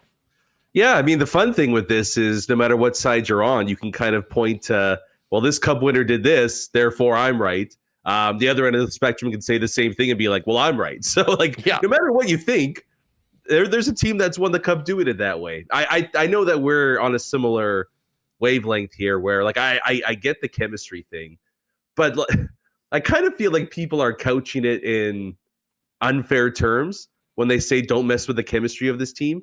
Nobody's saying go out there and bring a complete malcontent and disrupt what's going on into this room. But, like, you can bring a guy that has a decent amount of intangibles, but also fits on your second line or fits on the right side of your defense. You know what I mean? Like, it doesn't have to be a either or situation. There's more than enough guys out there that can contribute and be decent dudes that, you know, you can bring them in. And I don't even necessarily look at it as a disruption of the room, but almost more like a confidence boost. Like, think how jacked fans get anytime a new addition's brought in. Like, imagine if you're inside that room living it every day. Like, there's a noticeable bump within that. So, yeah, I really don't have too much worry about any potential disruption. My only caveat that I might put in there is, and I've said this time and time again, and I'll still maintain it, that if the Jets want to get aggressive here, that it needs to be with guys with term. I don't know how sustainable it can be each and every year. First round pick for a rental, first round pick for a rental. That's a tough business to get into, where you're basically going complete cup or bust at that point. Not to say that it can't work out, but it's a risky, dicey game to play year in, year out. So right, all from the get-go, I've said, go ahead, be aggressive. There's no guarantee your team's ever going to be this good again. There's no guarantee that the opposition is going to be as unformidable maybe as they have been in years past. So go for it, but get guys that are going to be here for another year or two. And I think you get the best of both worlds in that situation. Yeah, no, listen, I'm with you. I mean, I think it makes a lot of sense if you can bring someone in that you know you've got for at least 2 playoff runs. I mean, like an O'Reilly and Alexiak that has at least 1 more year. Certainly that's better than just being back to the drawing board on July 1st again with a player that, you know, likely won't re-sign. Although I will say this, I mean, if you got traded to a team and ended up having a great playoff run and potentially doing some special things, you might have a chance to keep guys hanging around. But those also cost a lot, and there is an opportunity cost when it comes to picks, when it comes to players that you're giving up to make it happen. Here's the other question. And listen, I've got a lot of time for it out on the blue line. I think it happens. We often talk about depth adds, and I'm of the opinion right now that forward-wise, I mean, unless there was a player that had some real significant toughness that you think you might need playing a Vegas or something like that, like, I'm not sure that the depth available is any better than what the Jets have right now. I mean, to me, it's someone that would be able to play in that top 6. And the other tough question is, like, if it's a center, I think it's pretty clear. You got Vlad that moves down to the 4th line. You know, we've talked about people, go get Rantanen and do something like that. Well, you could do that. What's the trickle down there? Like, if you did that, where does that leave Cole Perfetti? Is he playing on the 4th line? I don't think he's probably playing with the Adam Lowry line. And I'll tell you what, watching last night, knowing that Morgan Barron is still out, Alex Iafalo's not going anywhere. Guys like Gustafsson and Rasmus Kupari, I still maintain like they're doing the job right now. And Kupari, who's been a big part of the PK and he's so fast as the game gets faster, he's a tough guy to pull out of the lineup. And I guess that sort of internal competition also bodes well for the club, whether you're going into the 7th of March or whether we're looking at how the team looks after the 8th.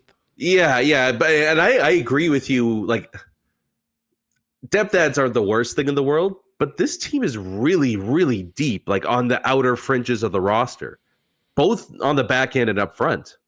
Like, I mean, Gus, Kupari, Barron, Parker Ford, I think has shown well. Chibikov, it's a shame that he's out, right? But I think there's enough depth guys that you don't need to kind of make that a priority. And then on the back end too, like I think they have enough third pair defensemen to fill out another roster. So like I'm not looking at third pair guys. It's just, can we find somebody higher up to maybe push somebody down below the rest of the roster there? And then look, you mentioned maybe this is shaping up to be some kind of a version of 2018.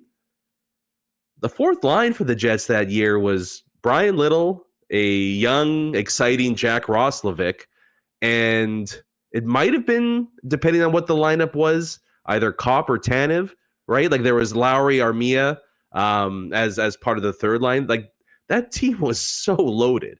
And I don't think anybody was complaining that, certain guys were on the fourth line only getting 8-9 minutes a night. Like that's usually the sign of a team that's ready to go ahead and win a Stanley Cup. So if that's the move that is made and somebody undeserving has to go down, that's just kind of the harsh reality of building a contender. But as we also all know, come playoff time, pretty rare to go completely unscathed through all 4 rounds. Like whether it's up front or on the back end, like you are going to need somebody to hop in there. But it is nice knowing to potentially have like a weapon further down your lineup that you can bring up and know that they're going to perform well for you. That's a nice fallback option to have. But I totally agree with you where it's like depth, but wouldn't it be great to add an impact piece and then your depth becomes a lot more impactful as well? That's where I think this team is best suited hunting for right now. Yeah. I mean, listen, if we're talking about depth players, I think the depth that's needed is on the blue line. To your point, guys are going to get hurt. Like if you're going to go the distance, you have to account for 1, 2, 3 guys to go down. Beyond the top 6. Well, I mean, listen, assuming that you would get somebody that might bump, for instance, a Logan Stanley into that 7 hole and not necessarily be the next guy up. I mean, Stanley would be a fine insurance guy. I know he has his detractors, but to be honest, I mean, throughout this run, for the most part, he's been pretty solid. He seems to be getting more and more confidence. You saw him step in last night after Scheifele got roughed up with that knee or whatever they called it. They didn't call a penalty on it. And you saw the reaction in the room from the head coach about how important that is. But I do wonder, I mean, even if he's your number one option, I mean, is it Ville Heinola, who's barely played this year? I mean, he was okay in the regular season. How does he handle the ramped up nature of the Stanley Cup playoffs? I don't know if you can count on that. Obviously Dylan Coghlan has been fine. Hayden Fleury's in the mix, but there's some intriguing names that I think might be available at relatively low cost that could come in and round out that blue line. The big question is, can you get a guy that can come in and potentially shake up that top 4, be added to it, and be an impact player? Then obviously your question is to, Brent, does Seth Jones intrigue you? Or is the fact that he's at 9.5, I mean, you'd assume that some of that salary would be retained. But for a guy that signed that massive deal, I mean, he's been somewhat underwhelming, albeit on a terrible team, Brandon. There are things to like about Seth Jones, but man, that's a big risk and a big contract to take on. It probably is going to cost you a significant amount to get him. Yeah, I mean, I wonder, right? Because then you get into like how much needs to be retained for a significant asset to go back the other way. I mean, look, if I kind of like Seth Jones' game. I agree where it's like look at the Ducks and the Sabres, right? So many guys have gone there in recent years. They look done. This guy can't play anymore. Hampus Lindholm with the Ducks. this guy stinks. He goes to the Bruins. He's top 5 in Norris voting the next year. Like sometimes getting out of toxic losing teams can do wonders to a player's play on the ice, but it would have to be some pretty significant retention for me to even consider Seth, like $3 million before I kind of even think about giving up something worth value to me. I'll still hammer the drum. He's going to be here Saturday night, but I think Rasmus Ristolainen is a great fit for the Jets and what they're looking for. And then I think in that situation, that's where you get into guys that come in higher into your lineup to push people down a little bit and make your team formidable. And to have a lot of depth on the right side, like then you'd be looking at Ristolainen, Pionk, Miller, and DeMello all on the right there. Like that's pretty impressive depth. That's two-part question on Risto. What do you think it would cost to get him? And if the Jets acquired him, where would he slot in at the start? Right beside Josh. Yeah, no doubt in my mind. Basically, and Dylan DeMello then moves down and likely to the third pairing. Yeah, and then between Miller and DeMello, you can decide who's best suited to their offside. That I don't know. I honestly, I think they'd both be okay in that role. And that might be the best third pair in the NHL, to be honest with you, those two together. But I just think stylistically it makes so much sense. You know, Ristolainen, his only real kind of concern now at this point in his career is just he could sometimes get a little iffy with the puck on his stick. But if he's got Josh beside him, I mean, obviously the majority of the puck handling is going to be taken care of by him. But I think people still kind of get sticker shock when they hear that name.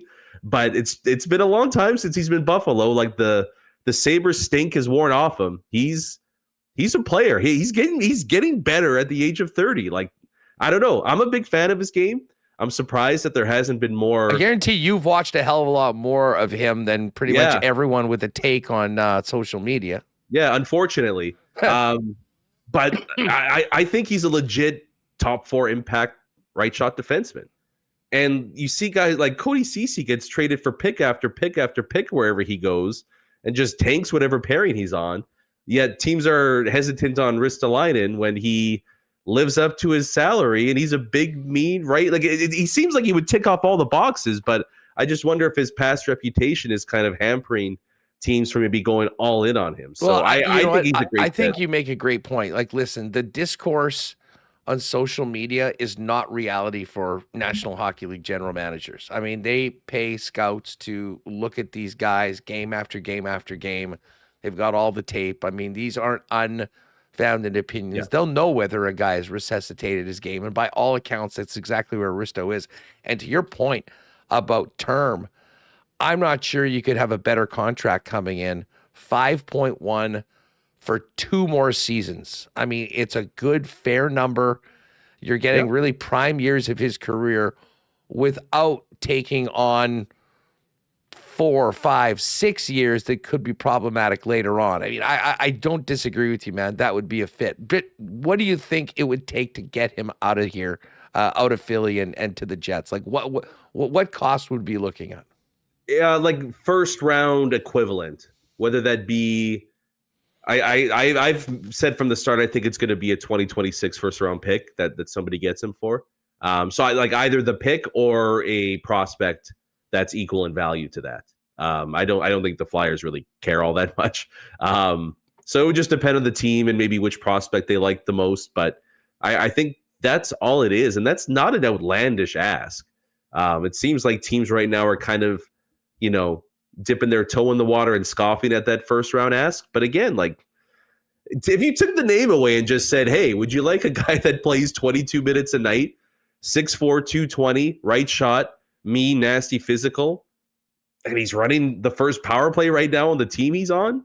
Like, offensively, he's not all there, but he's still going to chip in 25, 30 points. Like teams usually line up for that guy in the past. I mean, Ben Sherrod went for a first rounder, and I think Rasmus Ristolainen gives you a lot more right now than Sherrod was back then. So I'm kind of perplexed as to how seemingly, at least on the surface, the value hasn't totally met what the Flyers are asking for. But again, I think he's a great fit. I think he'd be a nice fit beside Morrissey, and that would again give you a little more options further down the blue line there, and kind of a safety valve in case of injury as well. Well, you've made a believer out of me. I'm here for that. There we go. If we can make that happen. We got another week to talk about all this stuff before next Friday, which is March 7th, trade deadline day. We'll have an extended show beginning a couple hours earlier and roll right through the gun through late. B, great stuff as always. Thanks for doing this. We'll catch up soon. Beauty. Sounds good. We'll talk to you guys next week. Have a good one, man. Right on. We're going to head to Nashville in just a sec. I'm just looking, why not question of the day in poll form for not Autocorp at Waverly and McGillivray. Who was the biggest difference maker in the Jets win last night? Was it Connor Hellebuck with 24 saves, a goal and an assist from Kyle Connor? Adam Lowry with the fight and the leadership he provided early on, and Cole Perfetti with the opening goal. Let's get to fan feedback brought to you by Fans First, your number one spot for buying and selling Winnipeg tickets on the resale market with no added fees. What you see on Fans First is what you pay, with the best customer service, and pay the next day after the game for sellers. Adam Lowry, people loving the captain from last night. 43% for the dropping of the gloves and the resounding win that he put on his challenger last night. Kind of funny. Kyle Connor gets a goal and an assist, and it only gets 7% of the vote. Hellebuck, 34%, right behind Adam Lowry, and Cole Perfetti with another nice game and that beautiful tip-in on the opening goal, 17%. Keep your thoughts coming in on the game as well as the trade deadline. And what do you think about Brandon's take on Rasmus Ristolainen as being a nice fit for the Jets? Let us know in the chat. Fan feedback brought to you by Fans First, by fans, for fans, no fees. All right, to Music City we go. Looking to see if the Jets can string it to an even dozen tonight against the Nashville Predators. Of course, our pal Max Herz from the Preds broadcast team joins us now. Max, what's going on, buddy? How are you? Hey, hold on a sec. We got you muted there. Reem, is that on us? Am I back? Yes, that was me. Sorry, he's unmuted now. Perfect. What's going on, pal? How are you? Hi, guys. I'm good. It's nice and warm in Nashville, probably a little warmer than in Winnipeg, so wish you were here. Yeah, well, listen, trust me, I was actually planning on doing it, but I hate to say I got a better offer, but I spent last week in Boston at the Four Nations, which was absolutely incredible, and it was tough to pull it around right after getting home to get back out there. But I got a bunch of buddies that'll be there tonight. I can tell you that the Jets will be well represented in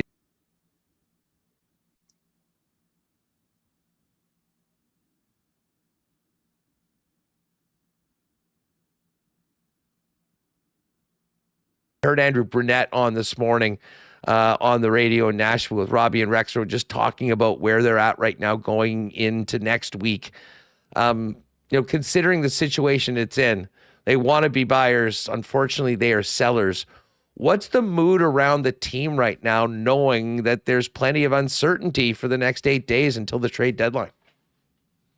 I think it's the same as it's been. The players are left wanting a lot more and searching for answers, and they've been searching for answers all year. Nothing has come for them offensively.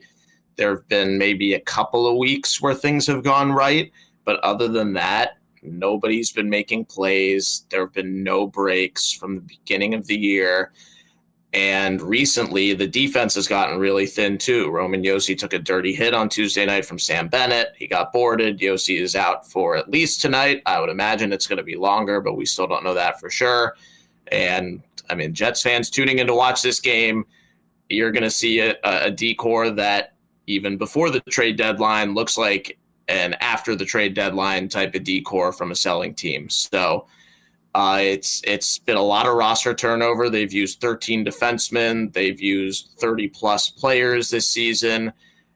It's been a grind for these guys. And I don't know if the trade deadline has really changed that. I think the assumption is that Gus Nyquist will almost definitely be traded, but he's the only guy on an expiring contract. So other than that, I think it's just about what offers you get and who you think is expendable as in terms of who could go. So I think the majority of the team is operating as if they are going to stay, regardless of what they are saying. I think Nyquist is the only one who you could really guarantee is going to get traded as a rental. What's the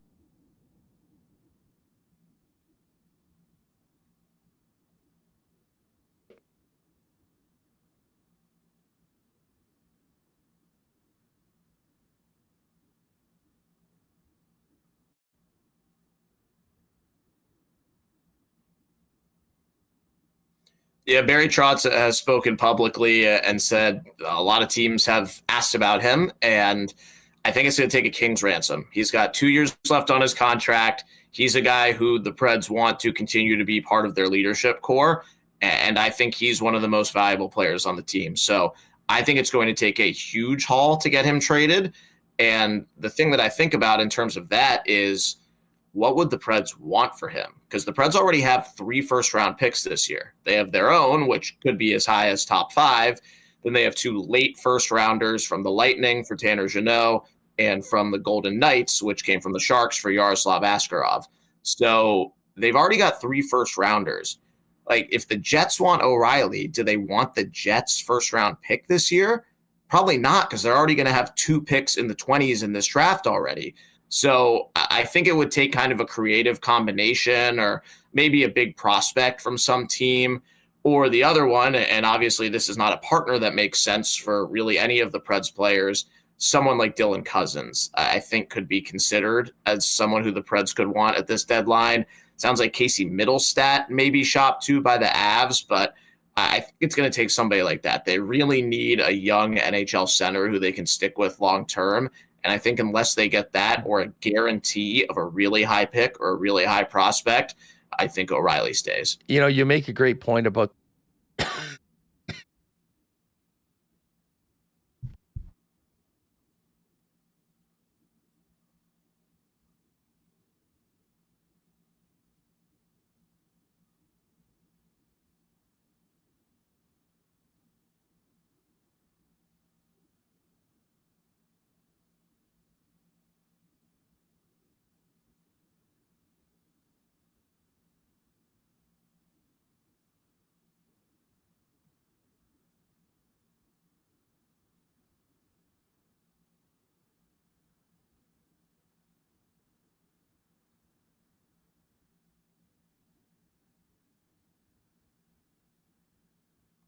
Yeah, I think definitely that's the group of players they're looking at.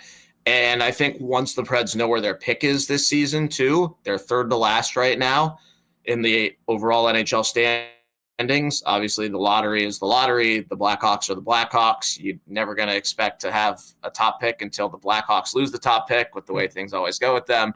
So I think the Preds would consider packaging things up to get to 1 or 2 overall as well. That's not based off of anything I've heard. I just think it's something they'd be interested in, because if they do pick early in this draft, I think James Hagens or Michael Misa would be good fits as potential top 6 centers that the Preds have really never been able to draft before, dating back to year 1 of the franchise when they had the best odds for the number 1 overall pick in 1998. They lost the lottery to the Lightning. Lightning got Vinny Lecavalier. Preds got David Legwand.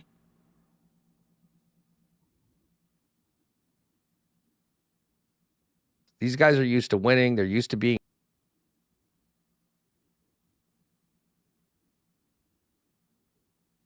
Yeah, I think Stamkos has been a great leader in the room. And with Yossi out tonight, I assume Stamkos will be the one who gets the extra letter. That's what happened when Yossi was injured a couple months ago. But he's in a career worst stretch right now. He doesn't have a point for 11 games, Wow. which is crazy to think about. That's the longest stretch of his career. And the previous long was 9. That was in the first month of his NHL career in 2008 when he was playing for Barry Melrose, who stuck him to the bench. And then the only other streak longer than 5 was in the second month of his career. So it's twice the length of his longest scoreless drought since the first 2 months of his NHL career, which is crazy. But he has not. The only time those guys have produced all season is when they loaded up the top line. Stamkos was playing center. Marchessault and Forsberg were on his wings. And beyond those guys, there's no middle six scoring at all. So it's a lot of pressure on those guys. They're not playing together right now. They don't really want Stamkos playing center long term. So it's been tough for him. I think Stamkos has handled it like a pro. He still speaks with conviction in the media, and he's still a leader on the team. Marchessault is the same as always, I think, in that he's going to be emotional. He's going to be fiery, whether things are going good or bad. And I don't think that ever really gets turned off, for better or for worse. And I think that's how he's been everywhere. I haven't been there for it, but that's what it seems like as someone who follows the NHL and followed his career specifically at his best, that he's always going to be that kind of guy. But the interesting thing about the deadline is, do any teams want those guys? And do the Preds have any interest in trading those guys? And Barry Trotz was asked straight up this week, would you approach the guys who have no moves about potentially waiving those no moves? And I don't think that means, he said he would, and I don't think that means Yossi, Forsberg, and Saros, who are the homegrown guys. But I think that means, hey, if somebody wants these guys who they just committed to their late 30s this summer, Trotz is willing to listen. So reportedly, Marchessault and Shea have partial no-trade lists, and Stamkos has a full no-trade. But those are big contracts, and the plan has changed for the Preds, obviously. You sign those guys up hoping to go deep this year or next year, and then when Brady Shea's 37, Jonathan Marchessault's 39, and Steven Stamkos is 38, you get there when you get there. But I think everything's on the table. I think the Preds do have players that people will want, and I think it'll go right up to the deadline next week to see if anything happens.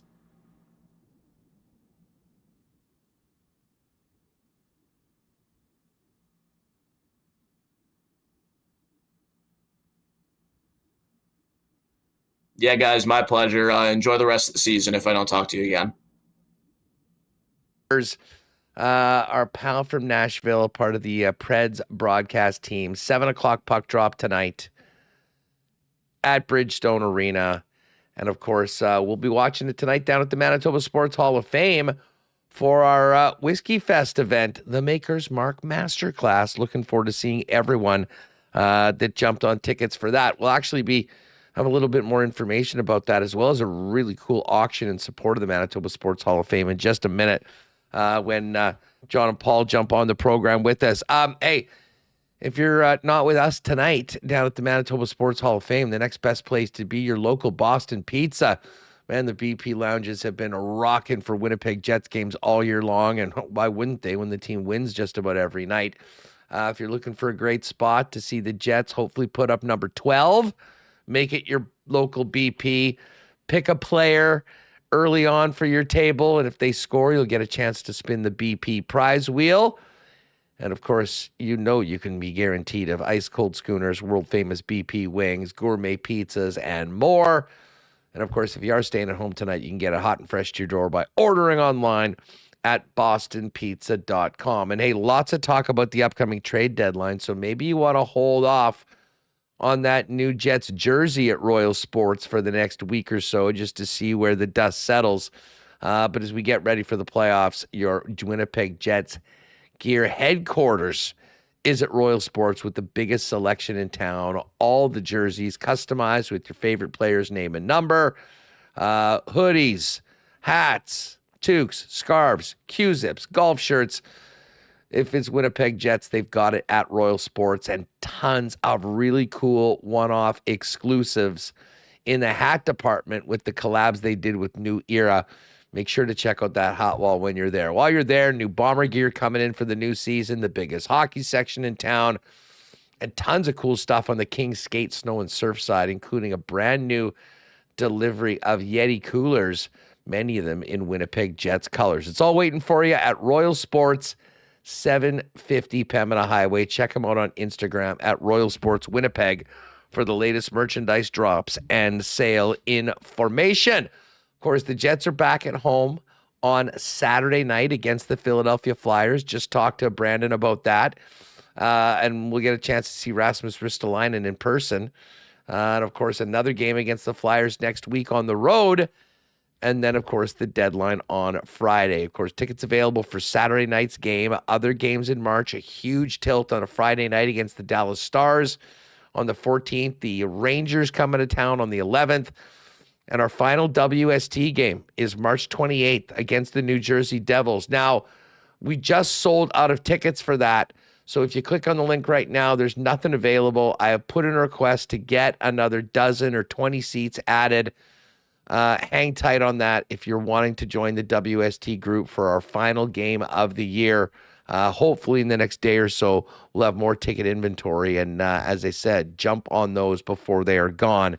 Going to be a great Friday night hosting the New Jersey Devils and the WST crew trying to go 6-0 for our games of the month this year. All right. Hey, speaking of whiskey, big shout out to our friends at Canadian Club and Maker's Marc to join us tonight. But of course, when we're thinking about cold ones, our favorite local brew, always Little Brown Jug. You train day in and day out, learning new techniques, approaching new concepts, and living out the thrill of achieving your goals. Building a craft beer is no different. While you spend your hours on the ice, we spend ours here, brewing our trademark beer. Again, and again. Here's to pushing the status quo and challenging ourselves to build something memorable. 1919 by Little Brown Jug. All right, we are fired up for our Winnipeg Sports Talk event tonight down at the Manitoba Sports Hall of Fame to kick off the Winnipeg Whiskey Festival, which is a huge fundraiser for the Manitoba Sports Hall of Fame to get ready for the big weekend down at RBC Convention Center. And of course, tonight, let's welcome in our pal John Waldman from the Manitoba Sports Hall of Fame and Paul Rogers from Manitoba Liquor and Lotteries. Gents, welcome to the program. How's it going? Good, man. How are you? Yeah, great. We're looking forward to tonight. I mean, John, we had such a great time doing this last year with our friends at Canadian Club that we figured we'd do it again, and looking forward to hopefully getting a big Jet win to make it 12 in a row tonight, and obviously taking the Maker's Marc Masterclass. It should be a great one. Yeah, it's going to be a very fun evening. Obviously, having the Jets on their win streak, as you alluded to, makes it that much more appealing to be down at the Hall of Fame tonight. But we've had fantastic partners with Manitoba Liquor Mart, as well as Canadian Club for tonight's event, as well as the Winnipeg Whiskey Festival as a whole. And these are the kind of things that I really enjoy. This is where we get to shine a little bit of light on our history, as well as presenting these fun events that really give a good shine to what it is that we do and the entertainment value that comes along with some of the events that we can present. Certainly doing a watch party is a unique opportunity, and to have you guys on board is absolutely tremendous. Well, listen, it was a home run last year. We're looking forward to doing it again. By the way, I believe there are just 2 tickets remaining. So click on that link if you want a last minute. The doors will open at 5. We'll get going and begin the tasting at 6, so we can watch the game when the puck drops.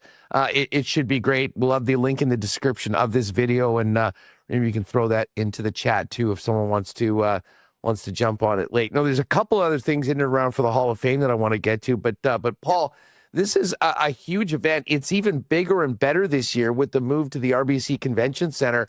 Not necessarily for our event tonight, but for the weekend. Give people a bit of a rundown on what the Winnipeg Whiskey Festival is if they haven't participated in it before, because it really is a phenomenal event and continues to grow. It absolutely does. It is my favorite festival. We are in our 13th year now of sponsoring the Manitoba Sports Hall of Fame here. It will be our largest festival to date. As you mentioned, it will be at our new venue at the RBC Convention Center this weekend. We've got over 70 booths. We have well over 325 products to sample. We've got locals that are making some great whiskeys now. We've got 4 major activations that include like the CC Speakeasy, where we're making some amazing Canadian cocktails. There'll be over 130 exclusive and premium spirit release products available for sale there, as well as an amazing all-night buffet. So tickets are going quick, so it'll be this weekend's event for sure. Well, and John, I mean, we'll get to the online auction as well, but fill people in on what is still remaining available if people want to take in the Winnipeg Whiskey Festival and everything that is a part of the program. Yeah, so we are sold out on our Friday VIP tickets. We have Saturday VIP available as well as regular tickets. Now, for VIPs, you get a 3-hour experience inside the hall. You will also get a special lanyard that'll hold your Glencairn glass while you are schmoozing, while you're enjoying some of the tremendous food offerings from the convention center. You'll also have the opportunity to come in a little bit easy to enjoy that speakeasy lounge, as Paul was talking about. For regular ticket buyers, you get a 2-hour experience. You still get plenty of time to wander around, check out the local, the Canadian, and the international whiskeys and other fine spirits that are all part of our assortment that is available. So this is going to be a tremendous experience. If you've never tried it before, this is the perfect time to try it out. We've got an expanded menu, an expanded array of whiskeys and spirits for you to check out, and we are really looking forward to welcoming Winnipeg in once again. Of course, this is all in support of the Manitoba Sports Hall of Fame, and there's also an online auction. Maybe you want to just let people know about that, and we can throw the link in. There's some pretty cool experiences and opportunities in conjunction with the Whiskey Festival that are available to bid on right now. Absolutely. We've been able to procure some really cool items and some experiences. Among those is the opportunity to golf at Breezy Bend Golf and Country Club and have a McNaught Cadillac vehicle to drive out to your area. Along with that, we have a tasting night from Cavalcade Distillery preceded by a Chopped Steakhouse dinner. We also have some tremendous items that we have received support from our professional sports teams. The Winnipeg Jets have donated a Josh Morrissey jersey along with tickets for an upcoming game. We also have a Neil Pionk game use stick that we are pairing with a very premium bottle of Crown Royal that is an extra rare blend. Along with that, we have gifts for both men and women and for families to enjoy. The Winnipeg Winter Club has given us a 3-month membership for families. The Gold Eyes, the Bombers, Valor FC, we're getting so much support from our sporting community in providing these amazing prizes, and we truly appreciate those items. That auction is going to be running not only during the festival, but following it. And for anybody that is not going to be coming to the festival itself, anybody can participate in this event. Within the festival itself, we will also have 2 raffles that are going on from the Hall of Fame. One is going to be a Macallan bottle that is going to be available on Friday, and then the other one is a donation of a prize package from Manitoba Liquor Mart that includes a $250 gift certificates. Well, it's some great stuff. As I say, we'll throw the auction link in here, and people can go and check it out and get their bids in if they so choose. Paul, we just talked about the scope of the event that's continued to grow. Obviously, supporting John and our friends at the Manitoba Sports Hall of Fame. But as it gets bigger every year, I mean, you're probably some tough choices for people going there. I mean, just quickly, what are some of the highlights that if people haven't been before, they should, kind of put on a little list to make sure to either try or check out amongst the entire package you guys are putting forth? Well, that's a tough one. There's many favorites. It's we've got everything from great selection of Canadian. We've got Irish. We've got Scotch. We even have we have some tequilas. We have some gins. And a few surprises around with some liqueurs and some flavored whiskeys and whatnot. So literally there's something for everybody. So no matter what your palate is, there's definitely something there for you tonight. Well, of course, we'll do our event tonight at the Manitoba Sports Hall of Fame. And then this weekend, Friday and Saturday, RBC Convention Center. John, just on the way out, let people know what is available for tickets and where they can pick them up before they're gone. Absolutely. You can go over to winnipegwhiskeyfestival.com and use our portal. We also have the links through our social media on Facebook and Instagram. And you can also call our offices at 204-925-5936 to order your tickets and get in on the fun. We're going to be selling tickets basically pretty much up until showtime for both nights. And we've got, like I said before, we've got both regular tickets available for both nights and VIP tickets still available for Saturday. And just confirm those times for people if they're wondering actually when it is. Absolutely. So our official open time is 6:30 for our VIPs and 7:30 for our regular tickets. For the VIPs, our registration will start at 6 o'clock, and you'll have that early access to the Speakeasy Lounge provided by Canadian Club. Really cool. Folks, get on over to WinnipegWhiskeyFestival.com, or is it .ca or .com? It's .com. .com. Grab those tickets and take in what should be a great, great weekend and one of the best events of the year here in our city. John, we will look forward to seeing you tonight. And Paul, thanks for jumping on, and good luck with another phenomenal Winnipeg Whiskey Festival. We'll see you this weekend. Thanks, guys.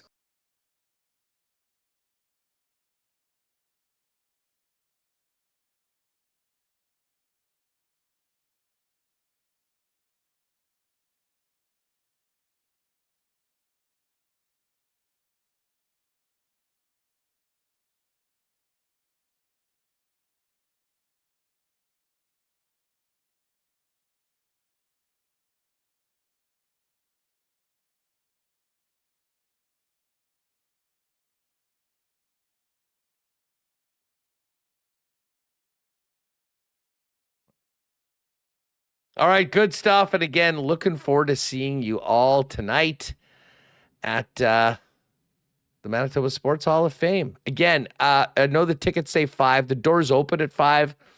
The tasting's going to start at 6. And we'll get most of it done before we drop the puck at 7 p.m. tonight.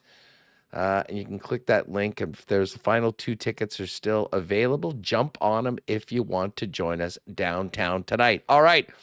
Let's get over to the Coolbet lines. And Remo, we've got a busy, busy slate of games tonight. Heartbreak last night, potentially going an unprecedented 3 straight partner parlays. We had the nice comeback over in the Colorado-Jersey game. Of course, the Jets won, and the Kings battled back. They got it to overtime, had a power play at overtime. And then I realized that our hopes were riding on Big Save Dave, and Big Save Dave could not make the save that they needed, and they lose in overtime. Busy slate of games tonight. The Jets, for their part, let's get back specifically to the NHL. The Jets are minus 135 favorites against the Nashville Predators. Eric Comrie and net, of course. No Roman Josi for the Preds. And when Max was talking about what they're throwing on the blue line, he wasn't kidding. Defensive pairings, Brady Shea and Justin Barron. Second pairing, Nick Blankenberg and Marc Delgado. And then Andreas Englund and Luke Shen for that third pairing. So, hey, it's there for them. They got to get that win. First time all year to sweep back-to-back games. If they can do it tonight, Jets minus 135 on the win. Other games tonight over at Coolbet. Islanders minus 114 favorites in Boston against the Bruins. The Canes are a minus 217 favorite at home against the Sabres. Interesting game. Columbus and Detroit playing tonight in Detroit, and then we'll go at it in front of 90,000 in the Horseshoe on the weekend at Ohio State. Detroit minus 154 faves. Oilers and Panthers was a pick 'em when I woke up today. It's now Panthers minus 139, Oilers plus 118. Draisaitl to score plus 116 if you want a goal prop there. Habs minus 217 faves at home against the Sharks. Lightning, the same sized favorite against the Flames. The Capitals minus 167 faves against the Blues. Ovi plus 107 to score. Pick 'em between the Pens and Flyers. The Wild, best road team in the league, plus 153 in Utah. Vancouver is in Anaheim to take on the Ducks. Canucks, after that big win, getting Hughes back last night, plus 125. And then Vegas, a huge minus 385 favorite against the Chicago Blackhawks. If you go to the main page, we do have a partner parlay tonight. Or I guess that was from yesterday. Our game tonight, yeah, I think they've got last night's game up there right now. The game tonight, we are going with, well, we're going to take Minnesota at plus 153. We've added the Washington Capitals at minus 167. And the other game that we like is the Canucks at minus 125. That one will get you probably boosted close to 7-1. So check out the exclusives and the combo cards for that. And I've just put in a WST parlay for today. It is not up as of yet, but it will be shortly. Jets win. Marc Scheifele to score. Josh Morrissey to get a point. Probably be in and around 4 to 5 to 1. So check the exclusives for that a little bit later on. What do you think, Remo? You going to be talking about a cool dozen tomorrow on the show? I'm pretty nervous. Like, they got to lose at some point. Something's going to go wrong. There was someone in the chat who said Comrie's trash, and I strongly disagreed. In his last 5 games has Comrie 3-1-1. He does have a 3-game win streak. 924 save percentage his last 5 games, and 9 goals against. That's less than 2 per game in his last 5. So he's been solid. You know, he had he had a long losing streak, followed up with a win streak. It's going well. The losing streak even was at a time where he was still playing well. The team wasn't scoring. Yes. Listen, that Comrie take is a terrible take from someone that has not been paying attention to the Winnipeg Jets. And there are many of those people out there, and I think we as Jets people need to just block out the noise and focus on the task at hand, just like the team has done.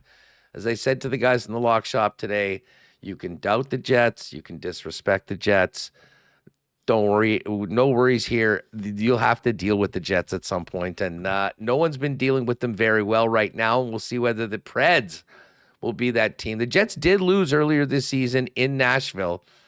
I believe may have been a second end of a back-to-back with Comrie and net, but hey, the way things are going right now, I think you're crazy to go any other way, and considering the numbers relatively low at minus 135, I think there'll be quite a few people that'll be looking to sprinkle on the Jets, or maybe that WST parlay with a Scheifele goal and a Morrissey point. Yeah, I did enjoy Max's line that you look at the Predators' defense, and I know it's pre-deadline, but it looks like a post-deadline defense of a team that's a seller.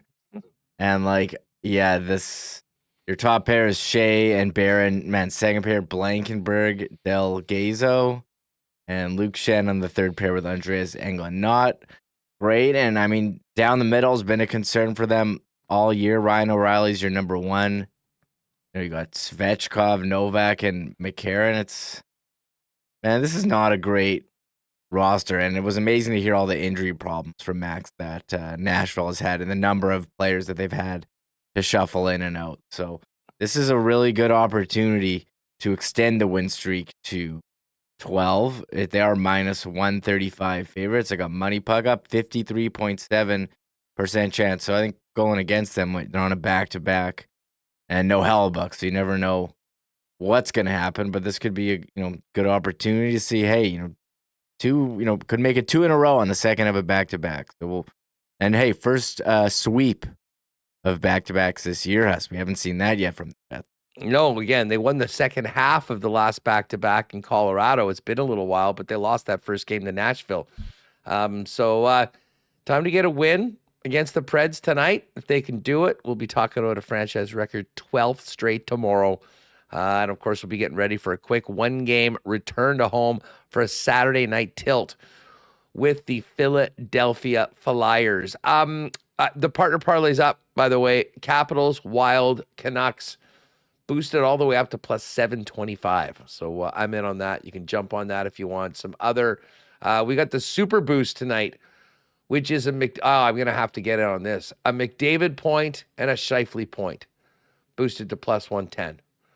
So they've got some other great offerings that Jake and Pat are always cooking up over at coolbet.com. If you haven't played there before, use the promo code WST for a 100% bonus on your first deposit up to $200. For those of you joining us for the Whisky Festival event at Sports Hall of Fame, it will begin at 6. The doors open at 5. We will look forward to seeing you there. Myself, Michael, Connor, Liz will all be there.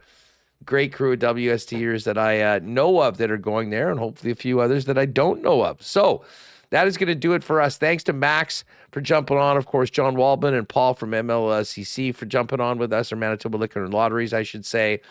Always fun talking to Steve Kouleas, one of my faves, and of course, Brandon Rewucki as well. We'll have a big show tomorrow, wrapping up this quick back-to-back and getting ready for Torts and the Flyers coming in. Ken Wee will join us amongst others. That is going to do it for us today. Another huge show. Hit that thumbs up if you haven't already. Make sure you're subscribed to the channel. Make sure you join us tomorrow for a big Friday show. And, of course, the WST Marble Race to kick off the weekend. Huge thanks to the sponsors that make this show happen each and every day, and all of you for making us a part of yours. For Michael Remis, I'm Andrew Paterson. Have a great one. Maybe we'll see you tonight at the event, and if not, we'll see you tomorrow right here on WST. Oh my God! Oh! Shut it down! Let's go home! Thanks for tuning in to Winnipeg Sports Talk Daily. Make sure to subscribe on YouTube and your favorite podcast feed at winnipegsportstalk.com.